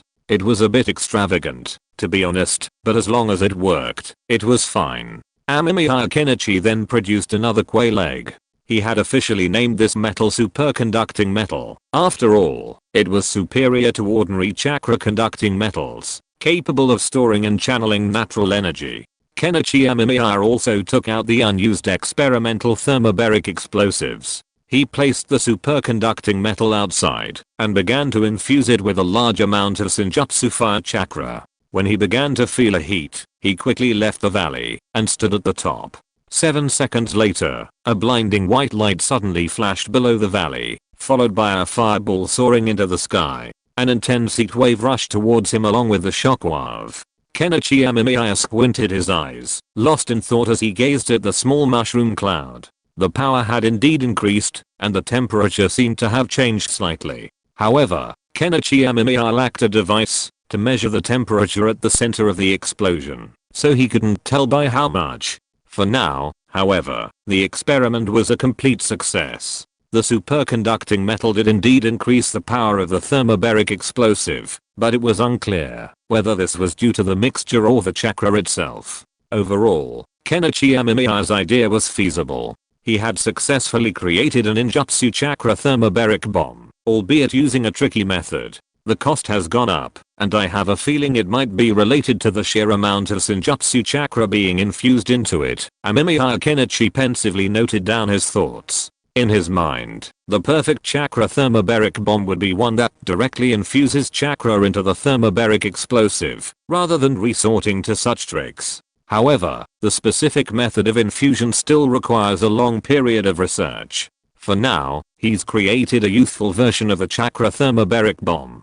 I'll try making one the next time there's a mission. For now, I can buy the remaining meteorites on the black market. Amemiya Kenichi looked at the large crater that had appeared in the valley and turned to leave. When Amemiya Kenichi returned to the experimental base, he saw a hand clinging to the threshold. This wasn't unusual, but what was odd was the eye on the back of the hand.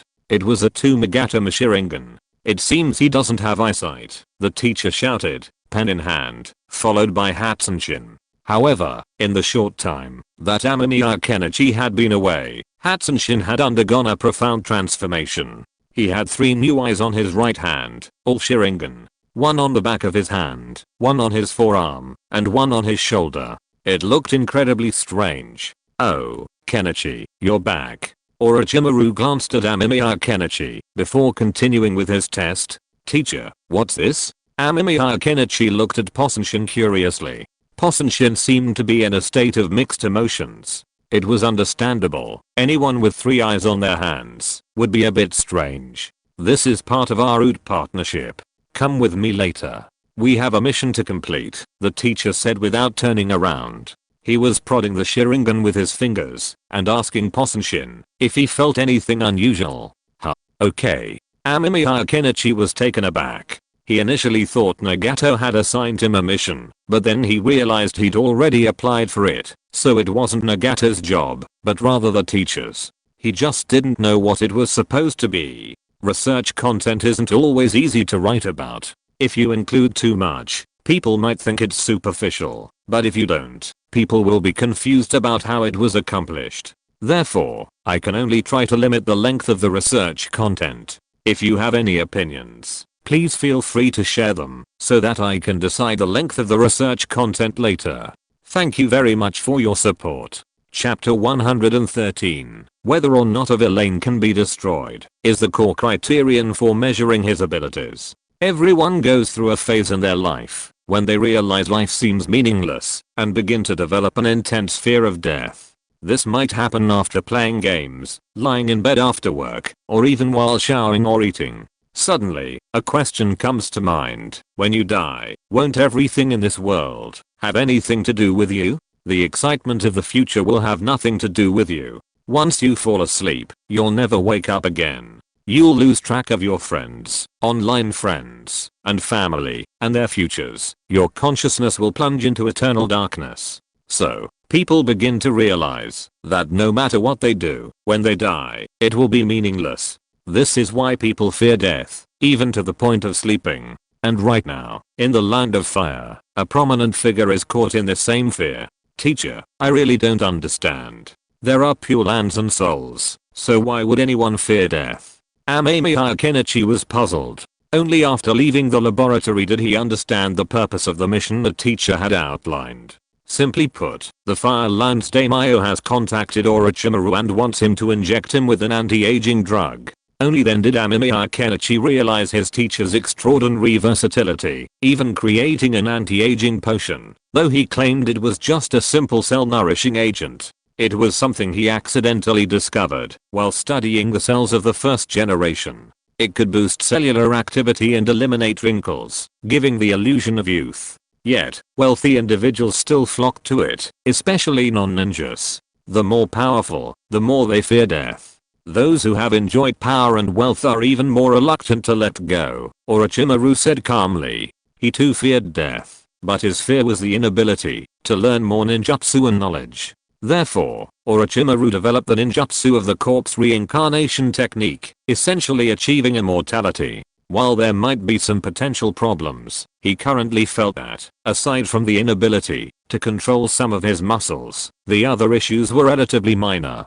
Finding a suitable body proved challenging, and this body was the most adaptable of all. Then I wonder if impure world reincarnation could be used as a business. They're still alive, so they shouldn't mind changing bodies. Amemiya Kenichi shrugged. It's different. Orochimaru wasn't quite so optimistic. So far, no one who had undergone impure world reincarnation had ever been willing to remain in the living world.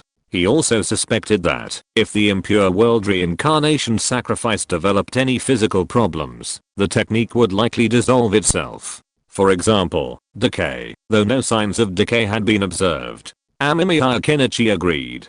Being able to survive in one's current body was the best option, especially since the daimyo situation was more unique. The daimyo status was similar to that of the Chinese emperor, though they didn't actually hold the same power.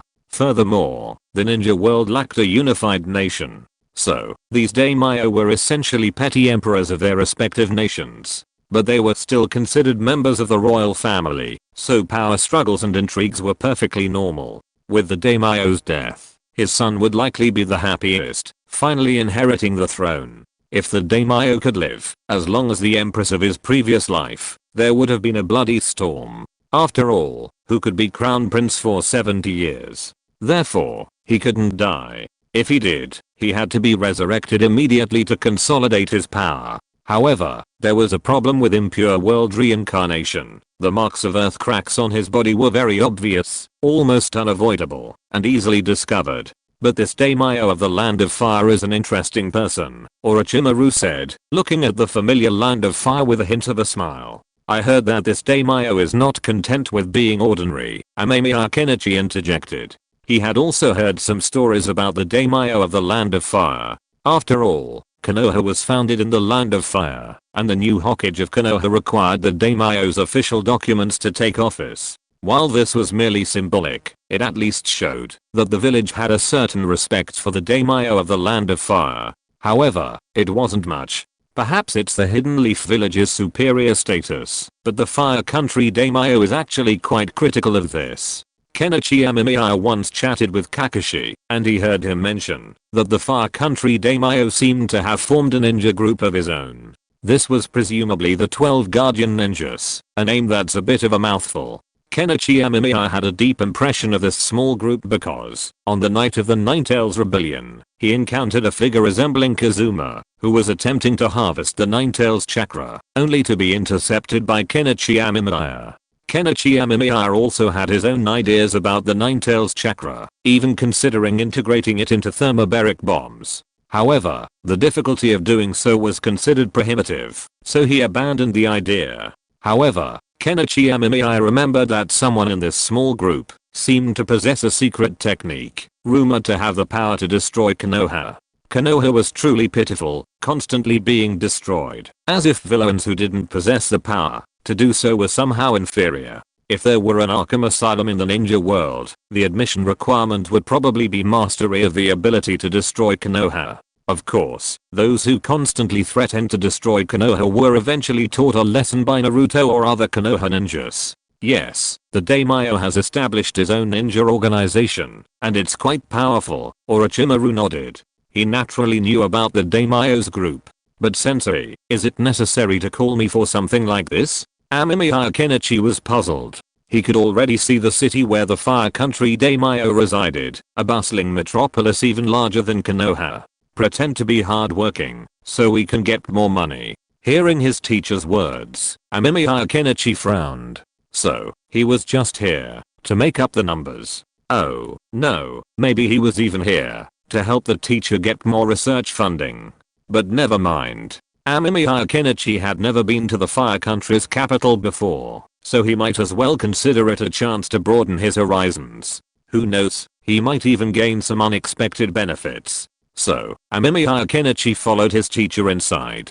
Today is the usual 5. Chapter 114. The folder of the Genocide Night Plan has been created in Danzo's mind. The Land of Fire, as the largest and most prosperous nation in the ninja world, naturally occupies one of the largest cities in the world, almost 3 times the size of Konoha. It seems the gap between the rich and the poor is always very pronounced, no matter where you are. Amemiya Kenichi sighed, looking at the city before him. While Konoha wasn't nearly as large, the disparity between the rich and the poor wasn't as pronounced either. Outside the city lay shanty towns and thatched houses, but once inside, the houses of the rich and the poor were instantly distinguishable.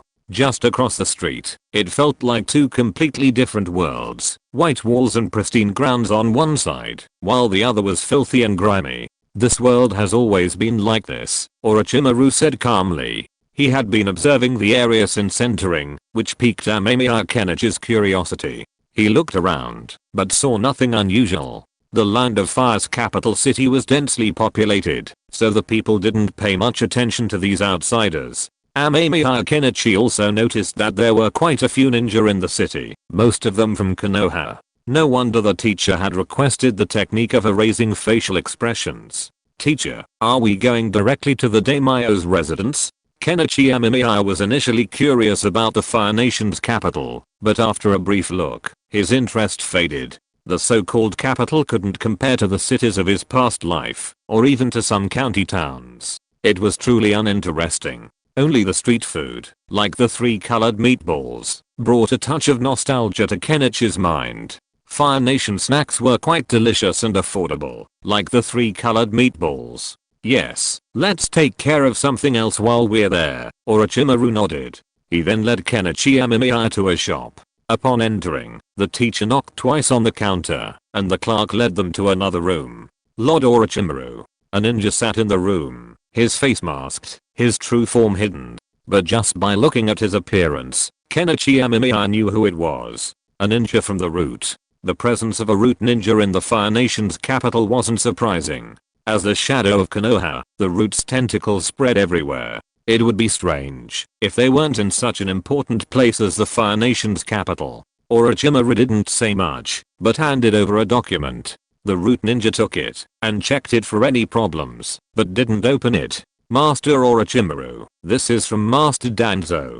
The Root ninja placed a sealing scroll on the table. Orochimaru took it and left with Kenichi Amemiya. Kenichi Amemiya didn't say a word the whole time, and the Root ninja seemed to be unable to see him, staring at Orochimaru the whole time. Although the teacher didn't say it, Kenichi Amemiya knew what the deal between the teacher and Danzo was, and it was probably related to the arm of Hatsushin. It definitely wasn't the arm, as the arm would have to be delivered with a sealing scroll. But Kenichi Amemiya had a premonition that the night of genocide might be approaching. In order to collect all the Sharingans, Danzo would definitely start planning how to target the Uchiha clan. So, Shisu is probably going to die too? Kenichi Amemiya became interested. The Root sphere of influence extends to most major towns in the Land of Fire. Be careful when you go there, Orochimaru said to Amemiya Kenichi as they walked down the street. Amemiya Kenichi nodded, then followed his teacher to meet the daimyo of the Land of Fire.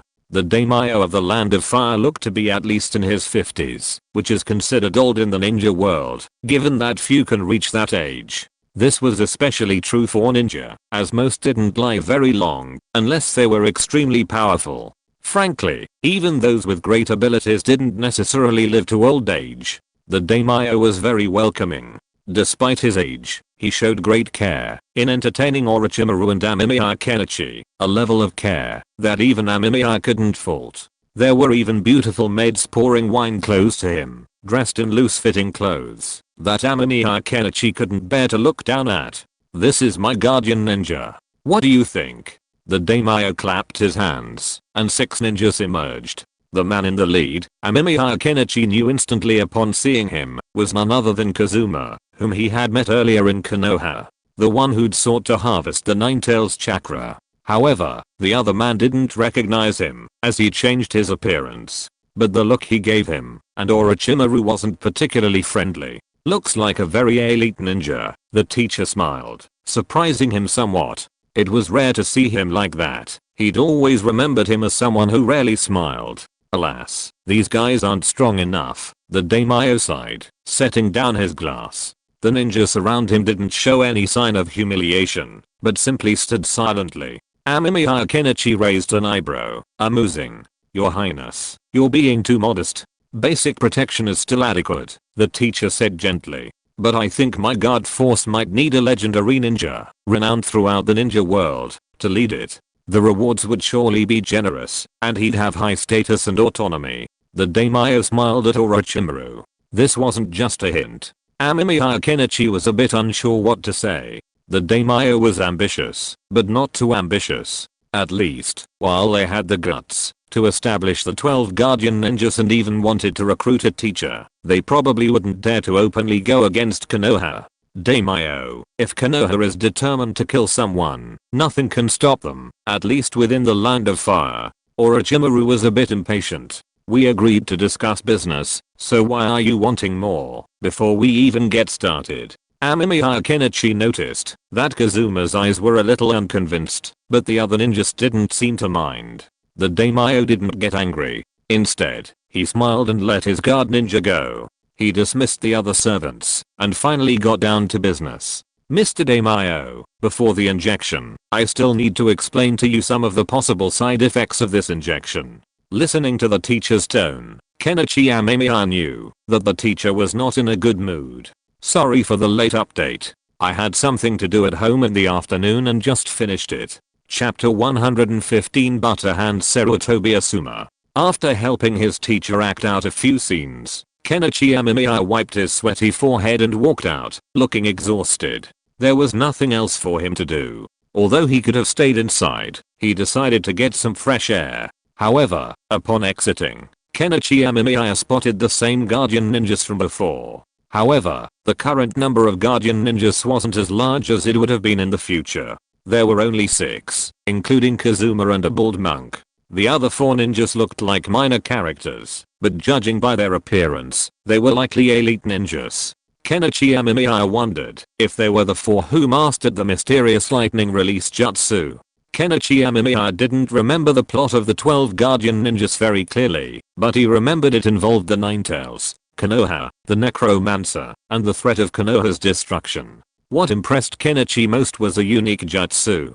He couldn't quite recall the name, but he remembered it was a lightning release jutsu with significant limitations. It required 4 people to perform the jutsu. If any one person couldn't use it, the jutsu wouldn't work. So, whether or not it truly had the power to destroy Konoha, Amemiya Kenichi wasn't sure. He was more concerned about Kazuma than the ethereal, uncertain lightning 4, primarily because he'd attacked him before. As for Kazuma's jutsu, Amemiya Kenichi wasn't particularly concerned. Wasn't he mastering the Earth Release Ultimate Creation, Soil of the Dead? It was a youthful version of Impure World Reincarnation. When Amemiya Kenichi and his teacher were researching Impure World Reincarnation, they'd explained that Soil of the Dead's jutsu was far more restrictive than Impure World Reincarnation. Furthermore, compared to the complex preparations, Amemiya Kenichi could now summon large numbers of undead directly from the land of the dead, a far simpler method than Soil of the Dead. Although the skeletons summoned by his jutsu were mere cannon fodder, the skeletons he summoned were effectively cannon fodder. "Hey, Kazuma, my mission is complete," an unfamiliar voice called out, followed by a man approaching. He didn't look very old, but his expression was rather grim. Kenichi Amemiya stared at him, stunned for a moment. The face looked familiar, as if he'd seen it somewhere before. Asuma, didn't you say you could rest today? Kazuma looked at the approaching man, his eyes darkening. Upon hearing the name, Kenichi Amemiya immediately connected him with someone he'd met before. Asuma Sarutobi, son of the third Hokage, Sarutobi Hiruzen, and a future Konoha Jonin who would die at the hands of Hidden. He hadn't expected this guy to join the entertainment organization, the Shugonin. I'll come back after I finish my work. Who is this? Asuma looked at Kenichi Amemiya curiously. He had never seen Kenichi Amemiya like this before. Haha, this guy? He seems to have some connection to Konoha. Kazuma's eyes rolled. The daimyo had previously told him about Orochimaru's identity. While he didn't know who this guy was, it was likely he was also a Konoha ninja. Really? Asuma pulled out a cigarette, lit it, and took a long drag, showcasing his impressive lung clearing ability. Seeing this, Amemiya Kenichi's lips curled up slightly. Seeing Sarutobi Asuma smoking reminded him of Sarutobi Hiruzen, who, thanks to his teacher's care, had successfully overcome lung cancer and even had bone cancer in his newly acquired left hand. And now Sarutobi Asuma was smoking too. It would be interesting if he could plant a seed in him. Are you a Konoha ninja? If you belong to that damn old man, then go back. I won't return to that boring village. Asuma took a drag on his cigarette and exhaled a puff of smoke. It seems the Sarutobi clan always had a habit of rebelling against the Sandaime. Asuma did this, and so did Sarutobi Konohamaru, though Asuma's resistance was more drastic, and they both left the village directly. Please don't be so sentimental, Asuma. I'm just here to complete a mission. Amemiya Kenichi curled his lips. He wasn't familiar with Sarutobi Asuma. When Asuma Sarutobi was still a member of the Konoha Yasunari clan, Kenichi Amemiya was just an orphan struggling in an orphanage. While he was going through countless hardships with his teacher, Asuma Sarutobi enjoyed the benefits provided by his father. Really? Asuma was a little embarrassed, but he didn't make a move, just leaning against the wall and smoking a cigarette. Yes, he followed Orochimaru, one of the three ninjas of Konoha, Kazuma added, and instantly Asuma looked at Kenichi Amemiya with a strange look. Although Asuma had left the village, he was still aware of Orochimaru's defection. At this moment, Asuma wanted to fight, but knowing that he couldn't defeat Orochimaru, he suppressed his inner restlessness. Asuma Sarutobi was well aware of the strength of Orochimaru, the disciple who had once studied under his father, and he even called him uncle. But when it comes to the three ninjas, Asuma Sarutobi thought of someone he had just met. The blonde woman in the casino, sweating profusely and pounding the table nervously. The one he'd called sister for so long felt a bit unfamiliar when they met again. If Tsunade-sama is willing to take charge, we might be able to take down Orochimaru, Sarutobi Asuma sighed. But how could Konoha's Tsunade-sama possibly intervene? If Tsunade were to initiate the gambling, she'd be more than willing. He didn't know how Tsunade-sama had come to owe him so much money, and she'd even borrowed some, though she did pawn a book for him. Thinking of this, Sarutobi Asuma reached out and felt for it. He vaguely remembered the book being on him. He hadn't read it yet, but he remembered Tsunade-sama saying it was very wonderful. Where was it? Farewell, Daimyo-sama, the teacher's voice echoed from the room. Sarutobi Asuma found the book and took it out. The light shone on the cover, and he couldn't help but take another deep breath. The cover was absolutely stunning. But then he saw the name on the cover, and he froze. At this time, Orochimaru also came out. Hearing the sound of the door opening, Sarutobi Asuma tried to put the book away in a panic, but the more anxious he was, the worse he did. The book fell directly to the ground, and just slid to Orochimaru's feet. Orochimaru looked down. If you're listening to this novel on a channel other than Fanfic World, it means they downloaded and uploaded it without effort. We cordially invite you to visit our channel, Mundo Fanfic Novelos. There you'll find the original version of this story and you can explore many other novels of various genres. We're waiting for you to immerse yourself in a world of incredible novels. Chapter 116. What did 5-star General MacArthur say? Silence reigned in the daimyo's residence tonight. Outside the daimyo's residence, Kenichi Amemiya wiped the sweat from his forehead and stared intently at Asuma Sarutobi. He simply wanted to question this guy. Was he brainless? He even had butter hands. 5-star General MacArthur would have said it was a good thing Asuma Sarutobi hadn't been the one carrying explosives during the Pacific War, otherwise the war might have been lost before it even started.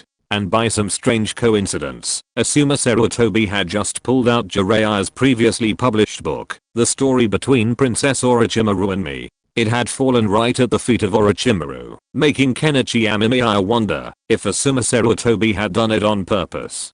Kenichi Amemiya recognized it because he had seen the cover of the book, which had left a deep impression on him, so he recognized it instantly. And now, the teacher had seen it. A hush fell. Asuma Sarutobi had naturally learned from Kazuma the identity of the ninja who had come to see the daimyo today. His legs were trembling, and the hand holding his cigarette shook like Parkinson's. Sarutobi Asuma knew Orochimaru, Tsunade, and Jiraiya. The Sannin had even visited his father at his home during festivals. So, when he saw Orochimaru, Asuma knew who he was referring to. He also knew Jiraiya-sama's pen name. Because of this, he immediately determined that the book was written by Jiraiya-sama. Therefore, the identity of Orochimaru was obvious. Orochimaru silently picked up the book and began to flip through it. Amemiya Kenichi glanced at his teacher.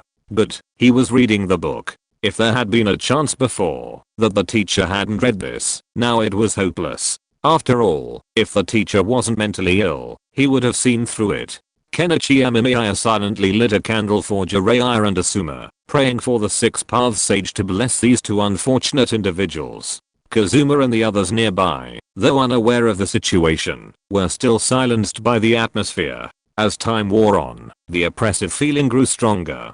Kenichi Amemiya glanced at Asuma. As the culprit, he was likely in big trouble today. Asuma clearly understood this. He lowered his head, as if counting the stones on the ground.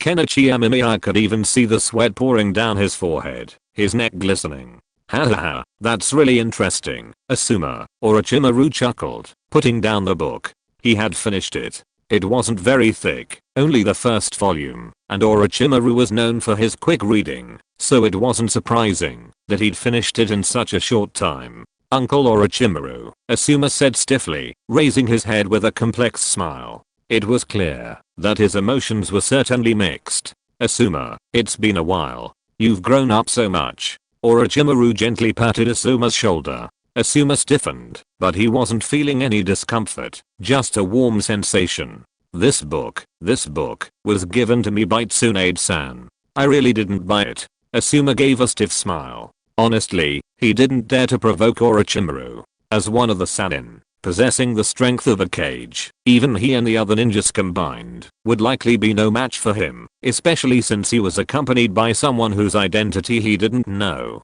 Where is she? Orochimaru's smile softened, but Amemiya Kenichi knew this was a sign of his teacher's extreme anger. Didn't he see how the teacher, upon hearing Tsunade's name, asked for her location without hesitation? He probably wanted to go and have a good chat with her to discuss their long-standing friendship. At the Golden Rose Casino, not far from the Daimyo Prefecture, Asuma directly betrayed his sister. What a joke. If Tsunade hadn't thrust this book into his hands, he wouldn't have suffered such a terrible day. Well, remember to say hello to the teacher for me. These tobaccos are for you, too. Orochimaru's smile widened. He patted Asuma's shoulder again and pulled out a batch of high-quality tobacco from the sealing scroll, handing it to Asuma. Asuma was a little bewildered. He had expected a severe beating, but surprisingly, Orochimaru not only didn't hit him, but instead gifted him a batch of fine tobacco. This left Asuma somewhat uneasy. Amemiya Kenichi glanced at Asuma with sympathy. The unfortunate child had no idea what was happening to him.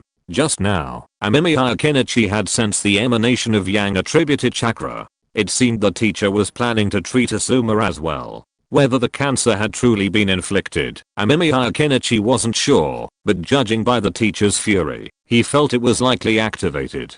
Speaking of which, the Sannin and his son were both heavy smokers. It was truly a difficult family life. It was fortunate that Asuma Sarutobi died young, otherwise his wife and daughter, Miri Sarutobi, would have been severely harmed by these two heavy smokers. The teacher smiled and waved to Amemiya Kenichi, then led him out of the daimyo mansion and toward the location Sarutobi Asuma had pointed. Do you know anything about this book? Orochimaru waved the book in his hand. Amemiya Kenichi glanced at it for a moment, then shook his head to indicate ignorance. A trivia fact, when someone asks you if you know something you were previously unaware of, don't just shake your head in denial. Instead, hesitate and pretend to think before denying it. An immediate denial will only arouse suspicion. Jiraiya, that fellow, is getting bolder and bolder. It seems like it's time to catch up with him. The teacher laughed, which made Amemiya Kenichi a little nervous. The teacher was completely furious. If Jiraiya were here, he would have summoned all those snakes and started fighting. He was only able to control himself now, because the culprit was not around. Amemiya Kenichi smiled awkwardly, unsure of what to say. Soon, Amemiya Kenichi saw a luxuriously decorated casino with the words Golden Rose written on it. There were also beauties in bunny girl clothes soliciting customers at the door. Tsunade was inside. Chapter 117 Kali Formula. Naruto is a fascinating anime about the legacy of a generation. Orochimaru mentored Sasuke, Jiraiya mentored Naruto, and Tsunade mentored Sakura. From another perspective, Team 7 is a remake of the Konoha Sannin, except with Sakura, all the other members are more powerful. However, if you ask Kenichi Amemiya about his first impression of the Konoha Sannin, it's undoubtedly pornography, gambling, and drugs. Jiraiya, needless to say, was a master at running a women's bathhouse 5 days a week, and could be found outside 7 days a week. He also wrote masterpieces like Intimate Paradise, inspiring countless passionate young men to sweat it out at night. While Orochimaru didn't use drugs, his teacher's unwavering loyalty often made him appear to be. As for Tsunade, she was the biggest gambler in the ninja world, a truly lucrative one. When Kenichi Amemiya was first thinking about making money, he considered approaching Tsunade. He wouldn't have to gamble against her, he could just see which side Tsunade bet on, and then bet against her, which would almost guarantee a win. Tsunade had only won a handful of times since she started gambling, and each time she won, it was a sign of bad luck.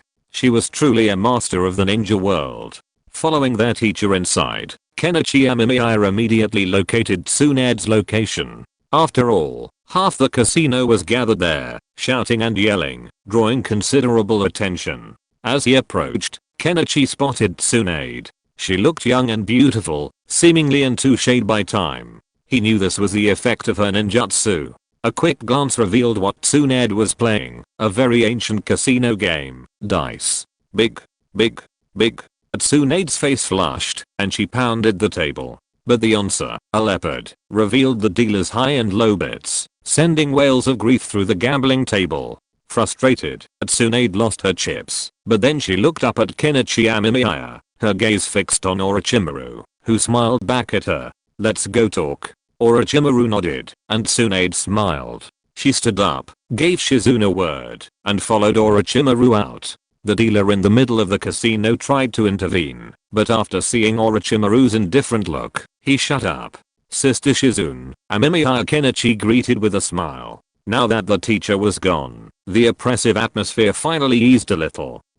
Shizune was stunned for a moment, obviously not recognizing Amemiya Kenichi's face. But as he peeled off his disguise, Shizune recognized him. It's Kenichi, Shizune smiled. She and Amemiya Kenichi had a good relationship. When they were in Konoha, Amemiya Kenichi had studied medical ninjutsu with Shizune for a while. Amemiya Kenichi left, and with Tsunade's departure, the gamblers at the table dwindled considerably. These guys were attracted by Tsunade's reputation as a big spender. After all, Tsunade often gambled, and everyone gradually realized her tendency to lose every time she gambled, leading to frequent gamblers hoping to get rich.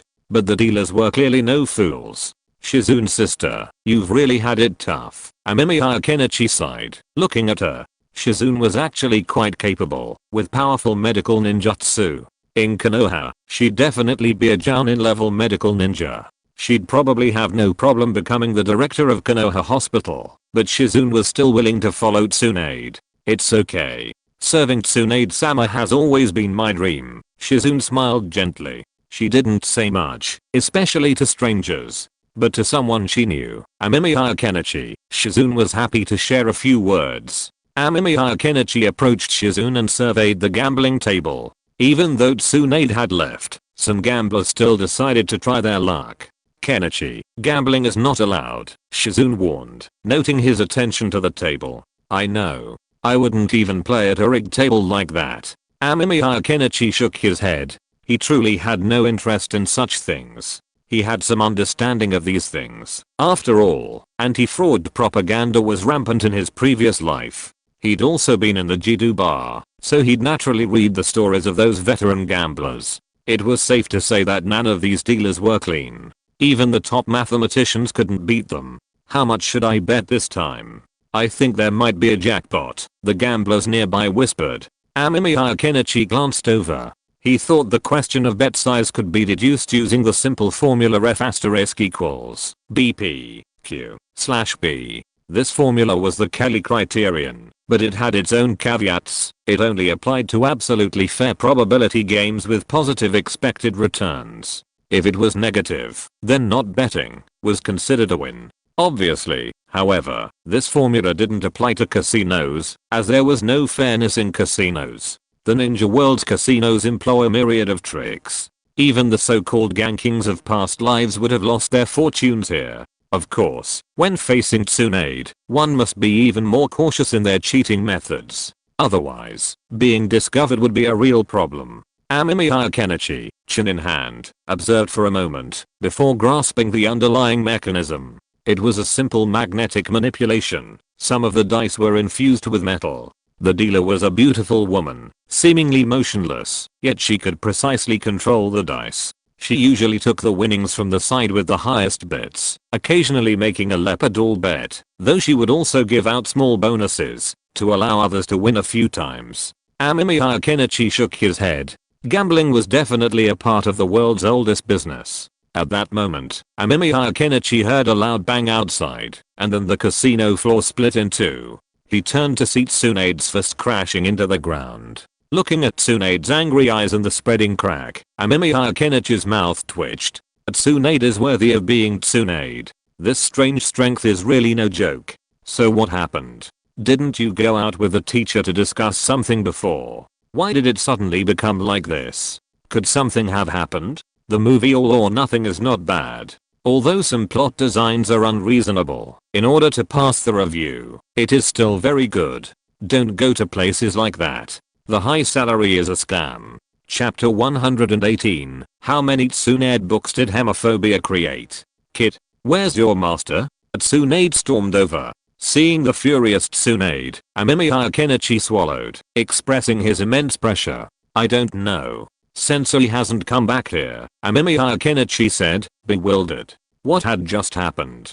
Sensei hadn't even spoken to him.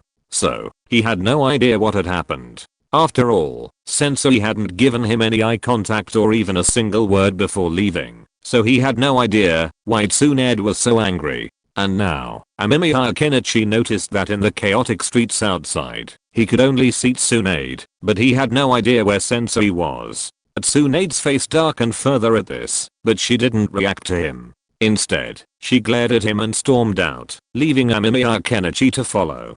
Kenichi, do you know what's going on? Shizune asked, perplexed, as she ran after Tsunade, holding Tantan in her arms. Ever since she left Konoha with Lady Tsunade, she rarely saw Lady Tsunade so angry. The last time she was so angry was the last time. I don't know, although I think the angriest one should be the teacher. Amemiya. Kenichi shrugged. He could understand if the teacher was angry. After all, the teacher was a good man like Orochimaru, but he turned into that person under Jiraiya's pen. It's not surprising that he would be angry. As for Tsunade's anger, Amemiya. Kenichi couldn't understand it. If she was angry because of Jiraiya's work, that wouldn't be the case. After all, Asuma said that the book was given to him by Tsunade. If Tsunade hadn't read it, it would be a bit exaggerated. Although Tsunade was definitely not angry because Jiraiya wrote her book, then what was the reason for Tsunade's anger? Did the teacher say something? Amemiya. Kenichi was thoughtful. Looking at Tsunade's attack just now, Amemiya. Kenichi felt that the teacher must have touched Tsunade's weak spot, which led to the current situation. And what is Tsunade's weak spot? Katodan and Tsunade's brother should be among them. Of course, Senju Hashirama and Senju Tobirama are also possible. As for the third generation, it is impossible. After the Konoha collapse plan, Tsunade knew that the third generation was dead, and she was just like that. She didn't look like she was going to fight the teacher to the death. Ah, that thing. Shizune had obviously read the book as well. Seeing Shizune's understanding eyes, Amemiya Kenichi mentally made a wreath for Jiraiya. Obviously, more and more people in the ninja world have read the teacher's book. After all, Jiraiya is also a very famous writer in the ninja world. Although there are some wretched guys who read his books, it must be said that Jiraiya still has a lot of readers. In this case, Jiraiya's book will continue to spread. Maybe some small ninjas will not know who this Orochi princess is, but people with a discerning eye will know. Therefore, the teacher's rage would only continue to rise. As the saying goes, the desire to kill is growing, and the teacher's rage would likely only grow. If Jiraiya were to emerge now and give the teacher a beating, it might be less severe.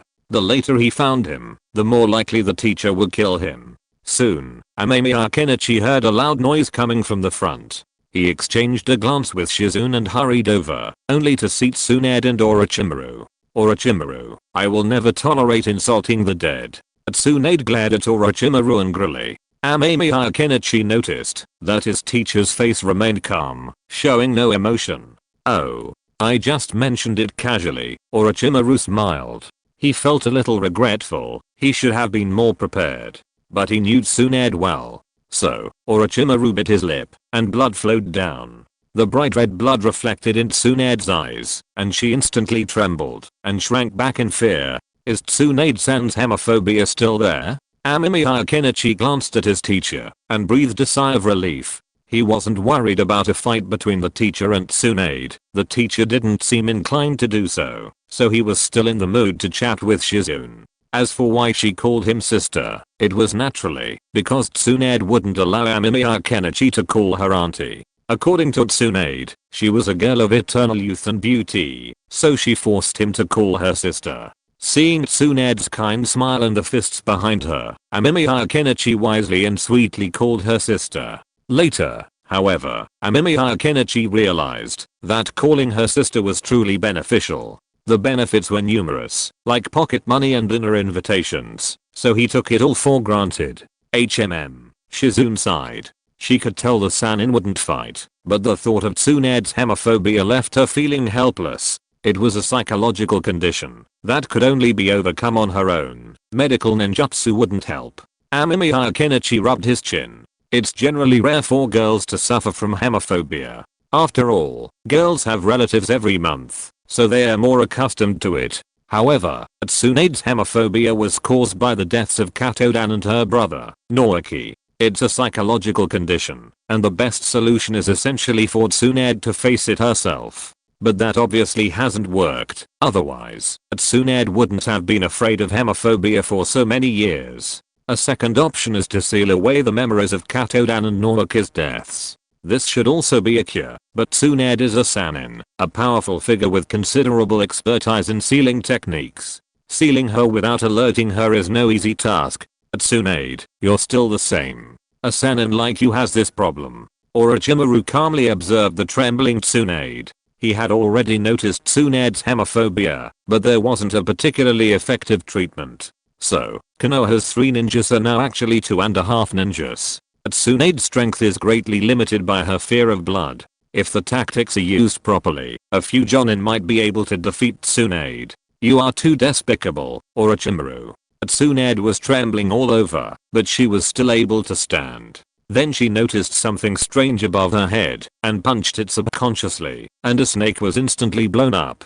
Blood splashed all over her face, and an intense fear instantly surged in her heart. Tsunade knelt on the ground trembling, retching weakly. Amemiya Kenichi's mouth twitched. He remembered to exchange the bounty for all Tsunade's heads, hoping that others would not know that Tsunade was afraid of blood. Chapter 119. There are always fools who try to get what they can't get. Kenichi, grab 2 ninjas. Orochimaru suddenly called out to Kenichi Amemiya. He paused, then nodded and turned to leave. Shizune had intended to stop him, as it didn't sound like anything good, but Orochimaru's glare stopped her. She could only watch him leave unwillingly. What are you going to do, Orochimaru? Tsunade glared at him angrily. Shizune wiped the blood from her face, feeling a little better, but only slightly. Nothing, just wait here for a moment. Otherwise, I don't know what will happen to your lovely student. Orochimaru gave her a sarcastic smile. Tsunade clenched her fists in frustration, but she knew Shizune was no match for him. And because of her fear of blood. What are you going to do, teacher? Kenichi Amemiya was a little curious, but that didn't stop him from carrying out his assigned task. He quickly returned to the capital of the Land of Fire, and it was already a mess. Many people were helping to repair the damaged buildings and roads, and Kenichi Amemiya quickly found the ninjas inside. The guys who looked like the 4 lightning releases were there, but Asuma wasn't there, and neither was the bald monk.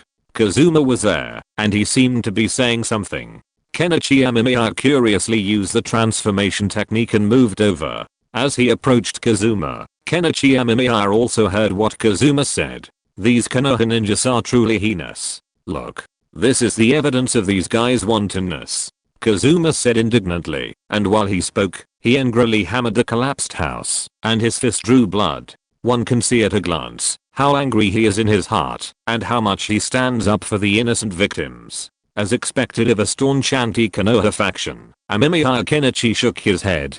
This guy really had a knack for timing, taking advantage of Tsunade's incredible strength causing damage to the streets, and rendering many houses unsafe to stir up hatred against Konoha. His intentions were ill-intentioned, but it was also incredibly foolish. It wasn't that Amemiya Kenichi looked down on them, but rather that they were truly foolish, to a point of extreme stupidity. The Naruto world was one, based on individual strength, where the strong practically ruled everything. If it weren't for the vast size of the Land of Fire and the small population of Konoha, decentralized management would have left insufficient staff. Why would Konoha even bother with the Land of Fire's high-ranking officials? They could simply become puppet daimyo, and if they disobeyed, they could simply be killed and replaced with someone more obedient. Konoha still had to maintain some dignity, so the appointment of the Hokage was handled by the daimyo. Of course, the daimyo couldn't actually appoint anyone he wanted. Konoha usually just notified him, and the daimyo wrote a document, and that was it. The daimyo was a bit like British royalty, prestigious, but without actual power. Of course, the daimyo still holds some significance compared to Great Britain. Funds are at the daimyo's disposal, and even Konoha needs to rely on the Fire Nation for funding. Therefore, the Fire Nation's daimyo's relationship with Konoha is primarily economic and military. The daimyo's only responsibility is to develop the economy, generate revenue, and then pay tribute honestly. However, it's clear that the current daimyo of the Fire Nation is ambitious. Is this Kazuma's idea, or the daimyo's? Amemiya Kenichi observed Kazuma's performance with interest. To say that the daimyo doesn't understand the thinking of his subordinates is a bit disrespectful of the daimyo, especially since the 12 guardian ninjas were also organized by the daimyo. So, the daimyo must be aware of Kazuma's attitude, but he still lets it go. Was this a test for Konoha? After being a grandson for a long time, one also wants to be a grandfather. However, this doesn't concern Amemiya Kenichi. He doesn't care what the daimyo thinks. Resistance from the daimyo is futile, and the future daimyo won't be able to make any waves. In the end, they just folded in obedience. So he was thinking about who to capture. The first target was definitely Kazuma. This guy made Amemiya Kenichi feel a bit disgusted, not to mention that he had attacked him before. Although Amemiya Kenichi didn't say it, he still remembered it in his heart. As for the second target, Amemiya Kenichi looked at the 4 ninjas and decided to randomly capture one of them. After all, they wouldn't be able to perform the powerful jutsu. No, that's not right. The teacher might be more interested in this jutsu. So let's capture that bald guy. His head can be sold for money. Amemiya Kenichi pounded his palms. These 4 guys also needed to be captured, but they couldn't die. Amemiya Kenichi planned to capture them and bring them back to the teacher so that he could study the jutsu they mastered. So, the bald guy was a good choice. Amemiya Kenichi had sneaked into the Fire Country's capital. He had seen the bald guy at the daimyo's residence before, and he should be there now. Sure enough, at the daimyo's residence, Amemiya Kenichi encountered Sarutobi Asuma and the bald guy. Jilu, there's no need to be so cautious. Orochimaru and Tsunade won't attack the daimyo. After Orochimaru left, Sarutobi Asuma seemed relieved. He resumed smoking, puffing away clouds of smoke. The bald man known as Jilu waved his hand, a look of resignation on his face. Asuma, smoke less. Jilu was helpless, but there was nothing he could do about his friend. He had advised him countless times, but he never listened. He relaxed a little at his friend's words, but just as he relaxed, a figure suddenly appeared behind him and delivered a swift kick to the back of his head. Jilu. Sarutobi Asuma rushed forward, blocking the kick. He also spotted the attacker, a masked figure. The man, unable to stop his attack, immediately retreated, then opened his mouth and erupted in a torrent of flames, aimed directly at the daimyo's residence. How dare you assassinate the daimyo? Asuma Sarutobi was shocked and angry. He rushed over immediately, but the power of the flame was extremely strong, making it very difficult for him to resist. You. At the same time, Dilu's surprised voice came from the side, and there was no movement the next second. Asuma immediately understood the other party's intention, but there was nothing he could do. Once he left, the daimyo of the Land of Fire would be cremated on the spot. You are too weak. With a scornful laugh, Asuma Sarutobi gritted his teeth in anger. By the time he used the water dragon bullet to resolve this unknown ninjutsu, his good friend Dilu had disappeared. In fact, according to the setting, Konoha is so powerful that it should not be a problem to rule the Land of Fire. Chapter 120. Listen, is this human language? Carrying the unconscious Jericho, Amemiya Kenichi left the daimyo's residence. Having seen Asuma Sarutobi and Jericho there, he immediately came up with a solution. Anyone who's played escort missions knows that the most annoying aspect of escort games isn't the endless stream of enemies and elite monsters, but the characters being escorted. Having little attack or defense, and dying easily, is enough. They're also incredibly slow and prone to running around, making it tempting to abandon the mission and become robbers. If it weren't for the need to protect this idiot, the player could have been on a killing spree. However, the need to protect them also forces them to be careful not to harm the escorts. So, if Amemiya Kenichi attacked the daimyo's room with the Senjutsu, Dragon Fire Jutsu, Asuma would have to defend himself, leaving Jericho alone. It's even safe to say that, if Amemiya Kenichi hadn't wanted to kill Asuma, he probably wouldn't have survived. Amemiya Kenichi has plenty of ways to deal with him and Jericho. Asuma is too weak now, and so carefree. No wonder he'll die in the future. Amemiya Kenichi shook his head. He'd been a second generation Kage for so long that he had no idea of the cruelty of the ninja world. Even if it meant using Chiriku's head to teach Asuma a lesson, he could still use it. Carrying Chiriku, Amemiya Kenichi found Kazuma, or rather, Kazuma found him. Kazuma might be a fool, but at least he was capable. Upon realizing the changes at the daimyo's residence, he rushed over, colliding with Amemiya Kenichi. As soon as he saw Amemiya Kenichi, Kazuma unleashed a Earth Dragon Bomb. Without further ado, the mere sight of Chiriku being carried by Amemiya Kenichi told him he was the attacker. Amemiya Kenichi held Chiriku in one hand, unfazed. Chakra in his left hand continuously gathered, and a swirling sphere appeared in his hand. This wasn't a Rasengan, but a simple wind sphere, infused with a large amount of Senjutsu wind attribute chakra. While there were some resemblances to the Rasengan, after all, Kenichi Amemiya had heard of the Rasengan, a jutsu Naruto had made a whole anime out of. Knowing the principle, replicating it wouldn't be difficult. A rookie. Kazuma exclaimed in delight at the ninja charging towards him with wind release. He clapped his hands, and Kenichi Amemiya's feet sank into the mud. At the same time, Kazuma wielded his earth spear and stabbed it at Kenichi Amemiya. The spear instantly penetrated his body, but then a flash of white light passed, and Kenichi Amemiya's body instantly transformed into a splattering bolt of lightning. Oh no. Kazuma immediately realized it was a shadow clone technique, perhaps even a lightning clone, but then he felt a heavy blow to his neck, and a strong sense of dizziness washed over him. But before he could mobilize his chakra to resist, a pair of eyes with 3 Megatama slowly spinning in them caught his eye, and the next moment, he lost consciousness. You're such a weakling, you still want to rebel against Konoha. Asuma would probably hang you up and beat you. Kenichi Amemiya curled his lips, then left the capital of the Land of Fire with Kazuma and Shilu. He never put down Shilu in his hand the whole time. When Kenichi Amemiya found his teacher, the teacher had been waiting for a while, but after seeing the ninjas in Kenichi Amemiya's hands, Orochimaru's eyes showed a hint of smile. Tsunade looked at Kenichi Amemiya with a complicated expression. She knew the two ninjas. Asuma had told her before that one was Chilo and the other was Kazuma. Both ninjas were among the 12 guardian ninjas of the daimyo, but she didn't expect that Kenichi Amemiya would bring them here now. What happened after she left the village? Sister Tsunade, would you like some tea? Looking at what the teacher took out of the ceiling scroll, Kenichi Amemiya roughly knew what the teacher wanted to do, so he simply started to boil firewood and water. Kenichi, what exactly is your teacher planning to do? Tsunade didn't answer, instead eyeing Orochimaru with trepidation. Amemiya Kenichi scratched his head. He didn't even need to turn to know his teacher was watching him, so he immediately denied knowing. But Tsunade would soon find out.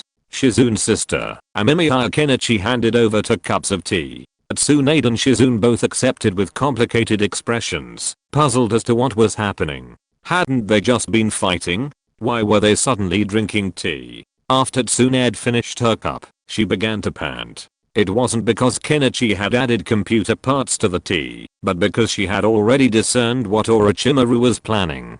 Orochimaru. Tsunade was truly enraged, even releasing the yin seal. Kenichi, don't let her disturb me, Orochimaru said without even turning his head.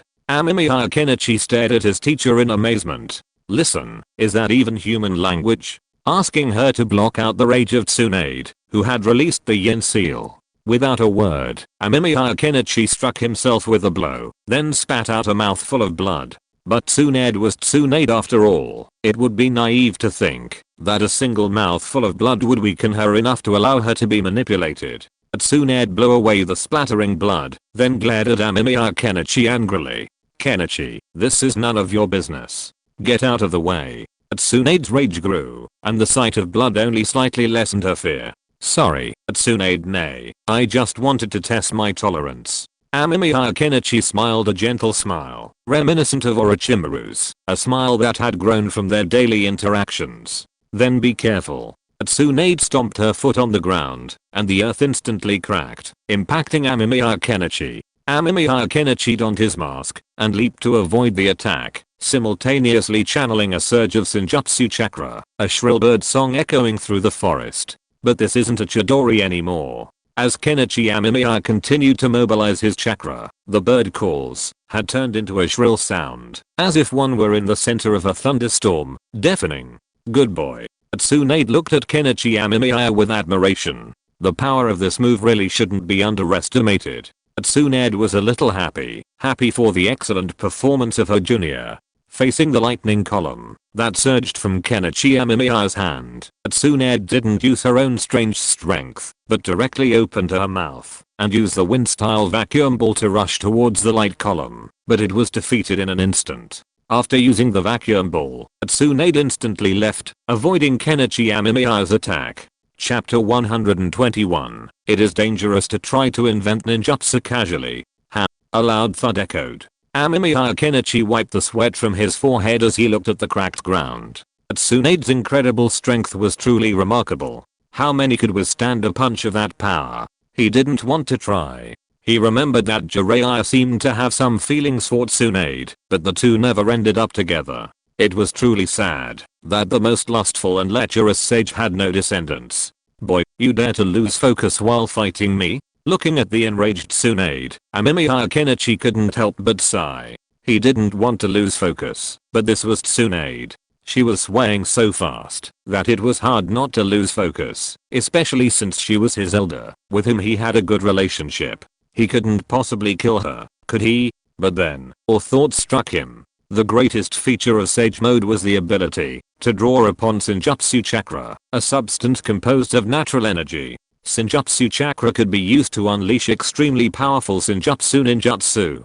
Senjutsu Chakra is essentially a blend of natural, physical, and spiritual energy. So, in this situation, if he mixed chakra of the other two attributes with his Senjutsu Chakra, would it have any effect? With this in mind, Amemiya Kenichi decided to give it a try. Using the power of Tsunade's Tenzanki kick, he retreated into the forest, simultaneously mobilizing lightning and fire chakra and blending it with his Senjutsu chakra. However, this proved far more difficult than Amemiya Kenichi had anticipated. As he merged the two chakras, a sharp, tearing pain shot through his chest and abdomen, as if a flesh-eating worm were gnawing at him. The agony was so intense that Amemiya Kenichi didn't have time to think and simply summoned the chaotic chakra. But before he could release it, a strong urge to vomit forced him to vomit. Tsunade, who had just rushed over, was surprised to see Amemiya Kenichi open his mouth and a ball of fire erupt from it. Tsunade scoffed, and her water dragon soared into the air, charging towards the fireball ahead.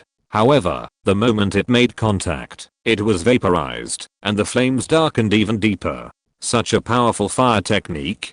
Tsunade was surprised. Judging by the size of the fireball, she assumed it wouldn't be very powerful, and her water dragon bullet would surely be able to deal with it. However, she didn't expect the water dragon bullet to be vaporized. Facing the incoming attack, Tsunade dodged and moved out of the way. The fireball fell to the ground, followed by a blast of scorching hot air. From the impact point, red flames mixed with deep black lightning spread out. Caught off guard, Tsunade was struck by the heat wave on her back, and a numbing sensation instantly washed over her. She trembled, and the hot wind blew her into a tree, breaking 3 trees before finally stopping. This thing, hiss. Amemiya Kenichi opened his mouth to speak, but then spat out a mouthful of blood. He rubbed his chest, the intense tearing sensation making him feel unwell. However, looking at the fireball ahead, Amemiya Kenichi realized that, while the attack was quite powerful, the damage to the body was also extremely severe, which seemed to be more than worth the effort.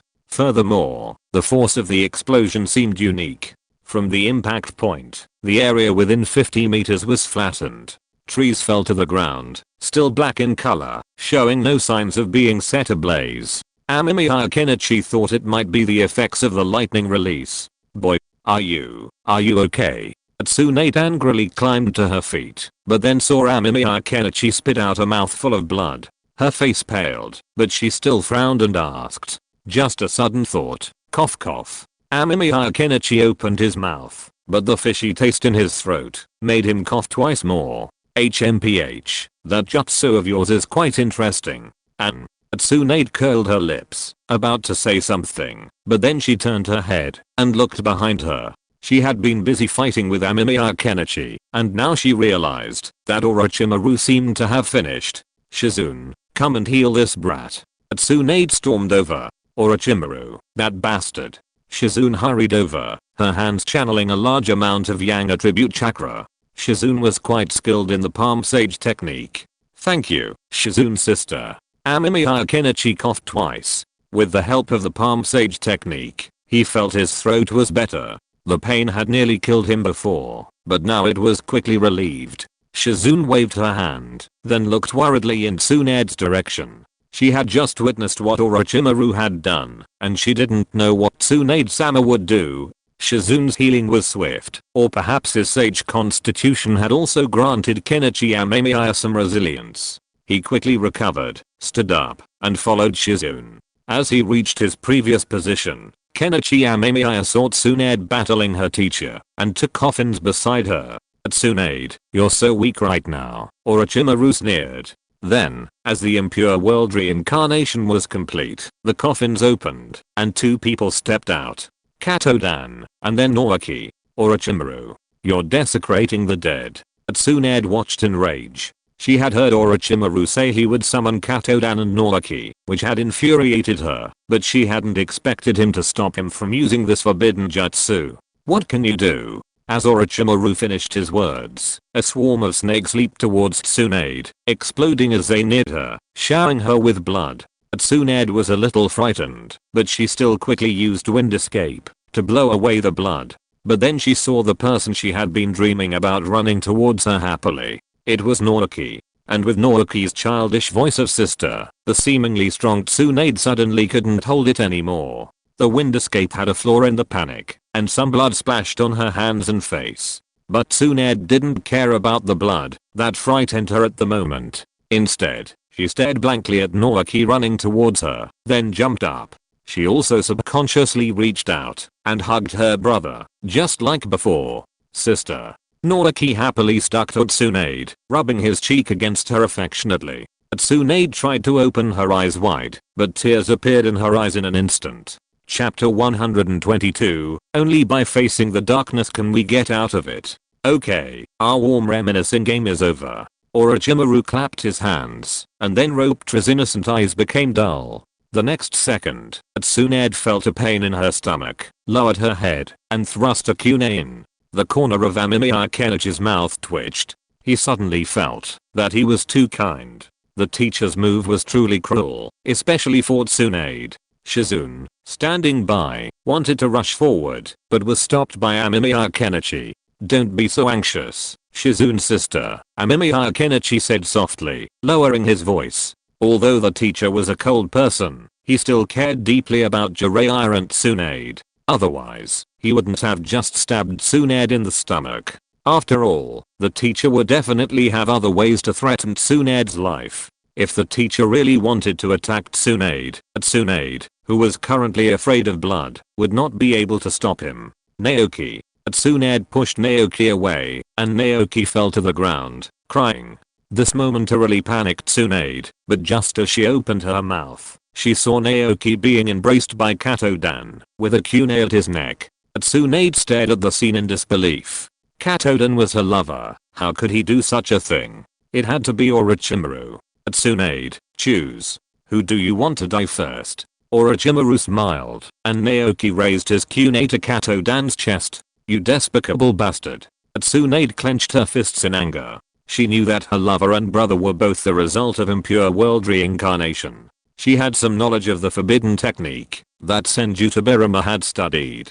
But even though she knew, looking at the two most important men in her life, Tsunade felt an intense pain. She had lost her lover and her brother. She had been trying to escape, but found herself still standing in the darkness. While escaping was shameful, it had allowed Tsunade to escape the pain for a while. But now, she realized she had never left it behind. The pain only continued to accumulate and deepen within her. Tsunade made her choice. She glared at Orochimaru with anger, then charged forward without reservation, delivering a powerful punch. She didn't hold back. If she had hit, Katodan and Naoki would surely have been sent back to the Pure Land. This was Tsunade's choice, to let her brother and her lover rest in peace. Sister. But just as she struck, Naoki's terrified cry rang out, and a flicker of surprise crossed Katodan's eyes. Tsunade clenched her teeth, nearly losing all her strength. The cry of sister shook her whole body.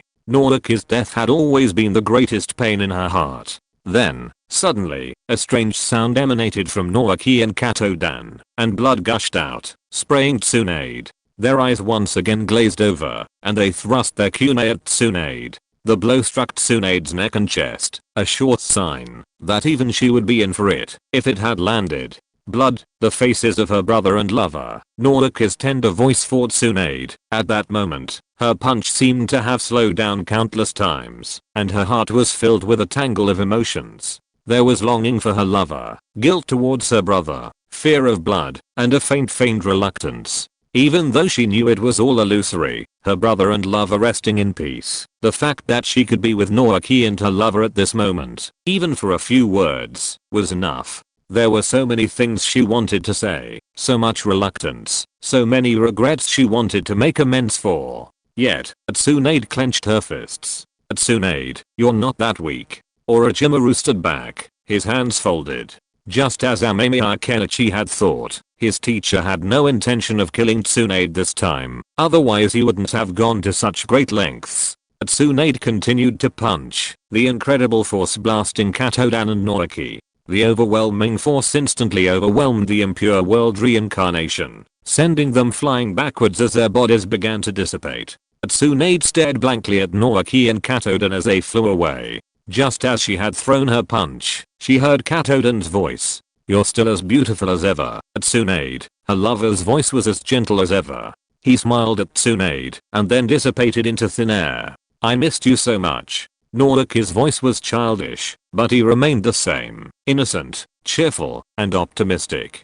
Tsunade stood there, stunned, her body stained with blood, but her expression remained blank. Amemiya Kenichi felt like crying. Even though Shizune was sobbing beside him, he still wanted to cry. However, human joys and sorrows are different, and Amemiya Kenichi couldn't understand Shizune's pain. My money. Amemiya Kenichi kicked the dirt under his feet in frustration. So annoying.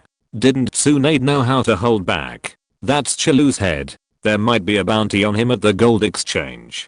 Kenichi Amemiya had originally thought of taking the dead Chilu's head and exchanging it for money. Even if it wasn't much, it was money. Money. Even if it was only 10 million, it was money. Kenichi Amemiya could buy a meteorite and add a little more to his small stash. But now Tsunade had wiped out all his money with a single punch, and Kazuma didn't know if there was a bounty. Oh, next time I see a valuable head, I'll definitely cut it off beforehand. Kenichi Amemiya sighed. He looked at Shizune, who ran toward Tsunade in tears, and at the expressionless teacher, and Kenichi Amemiya also walked over. Although the teacher looked cold and heartless, he actually had a kind heart. At least for now, he had helped Tsunade overcome her hemophobia. Would Tsunade continue to wander in the future without her hemophobia?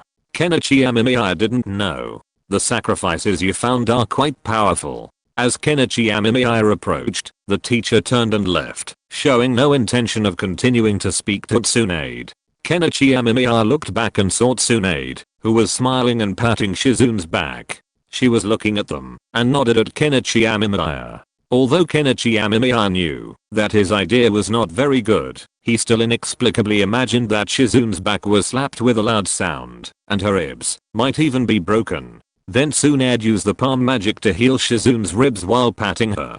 After all, Tsunade's strength was really too great. Tsunade's strength was still very strong. She was a well-deserved 5th generation, but her hemophobia was a problem, and the drop in combat effectiveness after the illness was too outrageous. If you're listening to this novel on a channel other than Fanfic World, it means they downloaded and uploaded it without effort. We cordially invite you to visit our channel, Mundo Fanfic Novelos. There you'll find the original version of this story and you can explore many other novels of various genres. We're waiting for you to immerse yourself in a world of incredible novels. Chapter 123. Agriculture is a scientific research that often uses quarters and years as time units. Teacher, I thought you'd be furious and start a fight with Tsunade-sama. Kenichi Amemiya couldn't help but say, looking at the teacher walking ahead. After all, the teacher had seen the book and had learned from Asuma, who had given it to her, Tsunade. Frankly, if the teacher had rushed over and struck Tsunade hard, it would have been easier for Kenichi Amemiya to understand.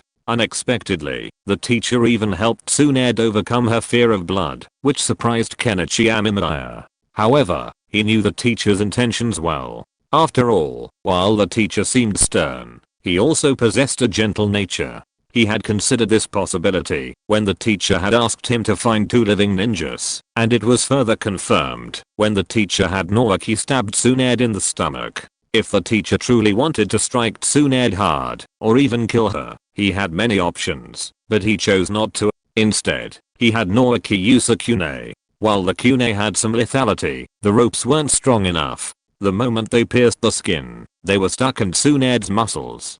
Such damage wouldn't have been a big deal for her. Tsunade, it wasn't intentional. I won't take my anger out on others. That's a sign of incompetence. The teacher looked calm, his expression unchanged. Amemiya Kenichi smacked his lips. It wasn't intentional. I won't take my anger out on others. These words were fine, but they also hinted at a specific plan in the teacher's mind.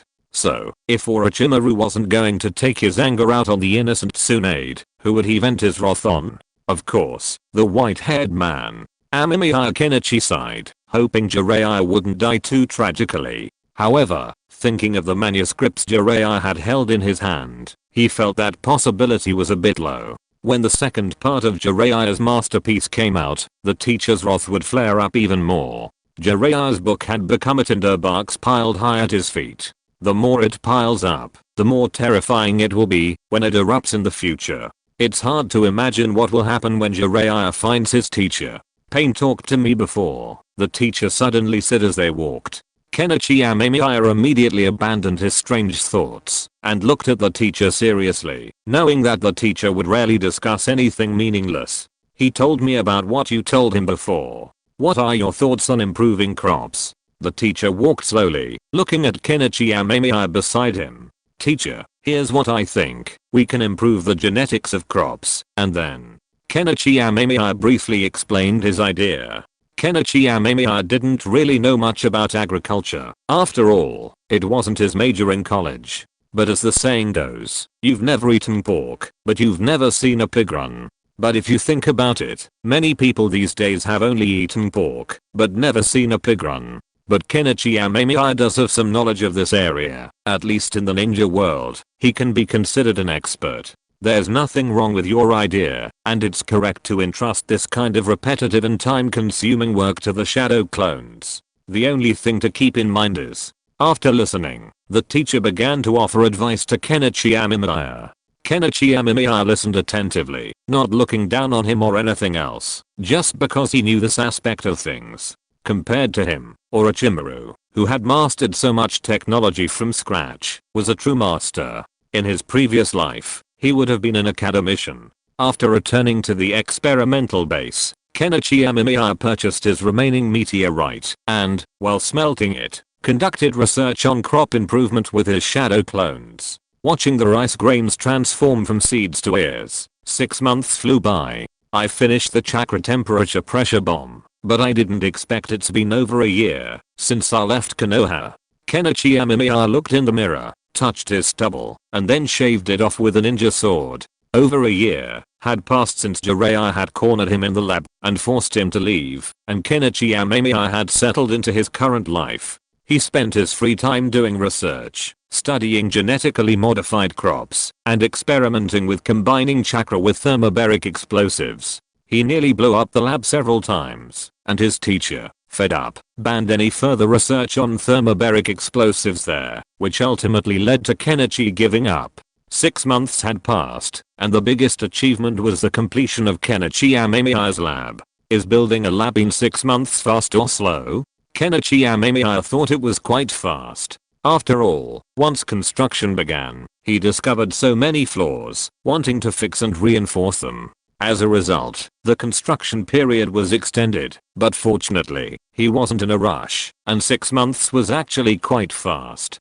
In his previous life, digging a lab out of the mountains had been quite challenging, with so many considerations to make. Fortunately, the ninja world had ninjutsu, which helped Kenichi solve a major problem. You now have your own lab.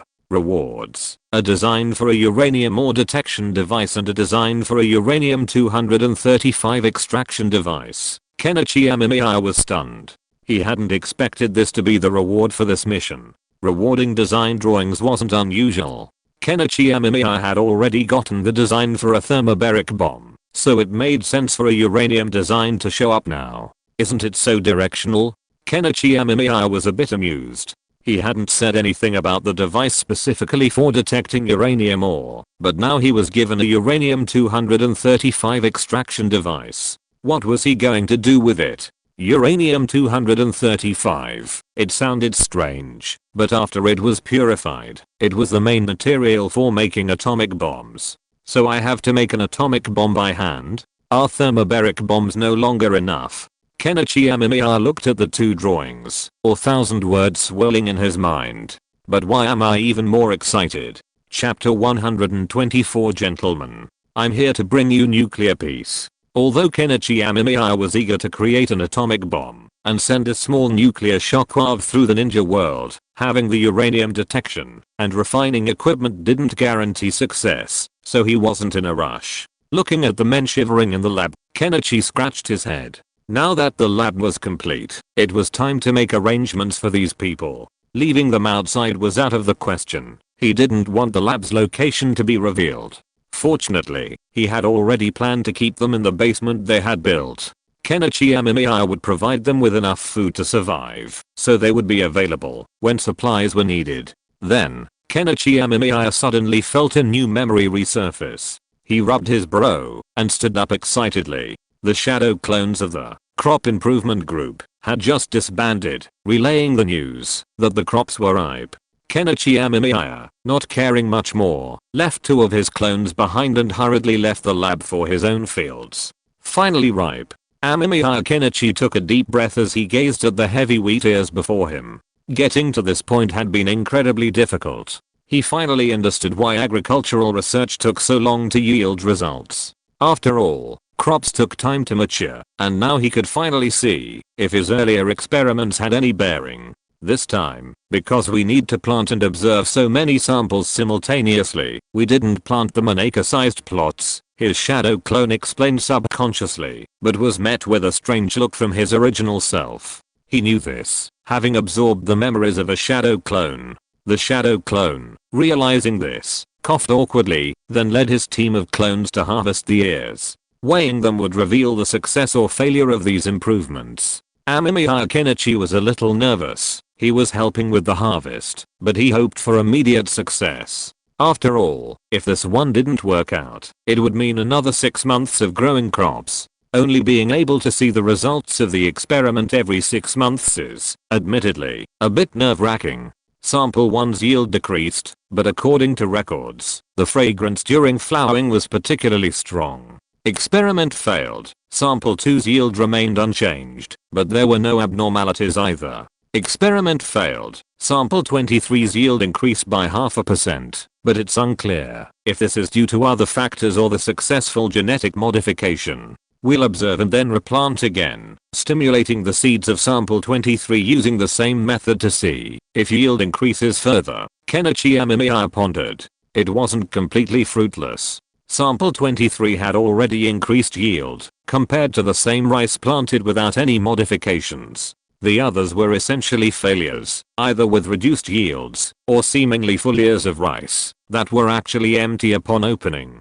There were even cases where the flowers were made to smell even better. If I give this experimental record to Nagato, he won't understand it. The key lies in sample 23. Amemiya Kenichi stroked his chin. Nagato wasn't a scientist, so he naturally couldn't grasp these scientific principles. For him, the most tangible scientific results were the standard of judgment. A 0.5% increase in yield was a good performance, but were there other factors at play? This required further observation, after expanding the planting scale, which would take another 6 months. The problem was that Amemiya Kenichi and Nagato had agreed to a test date of 8 months, which was definitely not enough time. However, Amemiya Kenichi felt it was not a good idea to use this to deal with Nagato. After all, if it was discovered that the soil in sample 23 was richer, he would be embarrassed.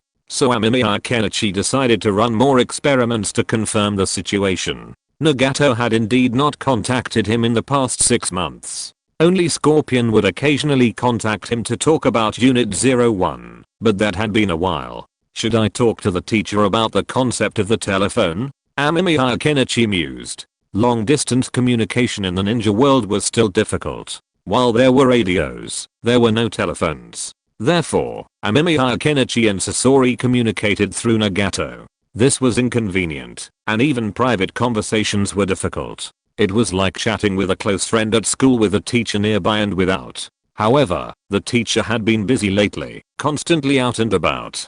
At first, Amemiya Kenichi had no idea what the teacher was doing. It wasn't until one day, while shopping at the black market, that he saw the fantastic release of the 3rd volume of the story I Must Tell About Orochimaru that he understood.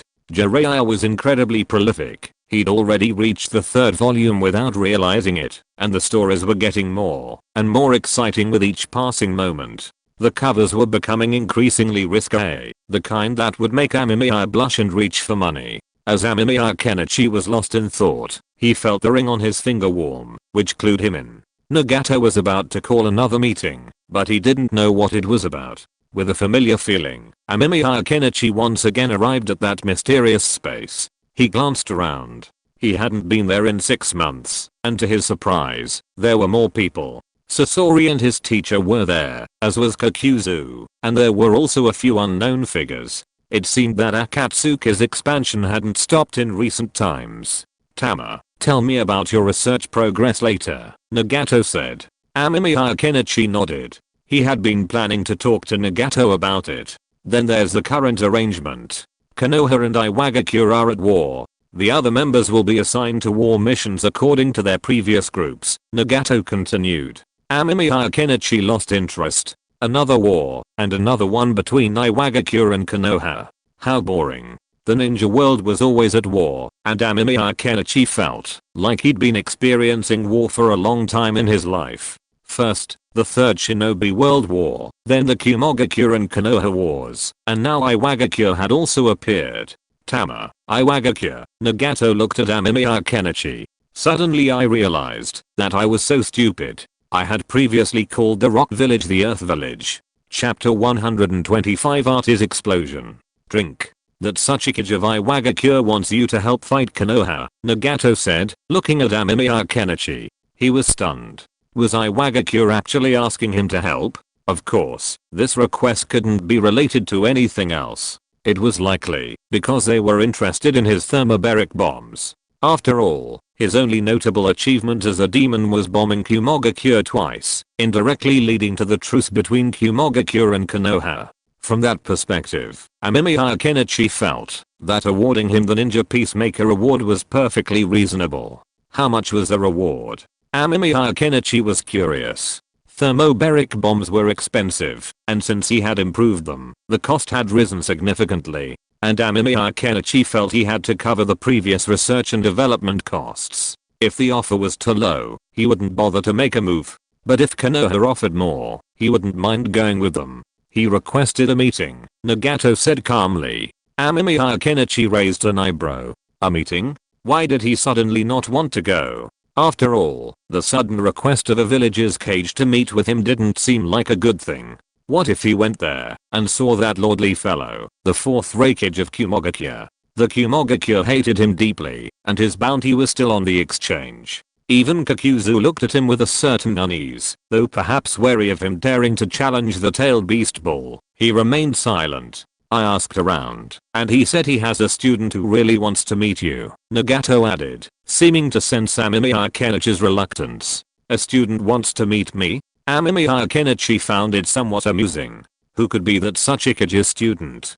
Kurotsuchi. He wondered if she had a friend named Shirakumo. But then Amemiya Kenichi remembered something else, that Tsuchikage had many students, but the most famous among them was, of course, the future guy who would talk about art with such gusto, Deidara. Deidara is a peculiar figure in the ninja world, possessing a unique Kekkei Genkai. His Kekkei Genkai is likely explosion release, making him incredibly powerful. It's rumored that he was at Tsuchikage's ideal disciple for the succession. However, Deidara's personality caused that Tsuchikage considerable trouble, and he later joined the Akatsuki, effectively breaking with the Iwagakure village. If you don't agree, I'll talk to him again, Nagato added. The Akatsuki was now more of a ninja mercenary organization than a future villain, so Nagato was quite friendly when dealing with them. After all, being aggressive would likely prevent the deal from happening, and instead create an early enemy, drawing the attention of the other ninja villages.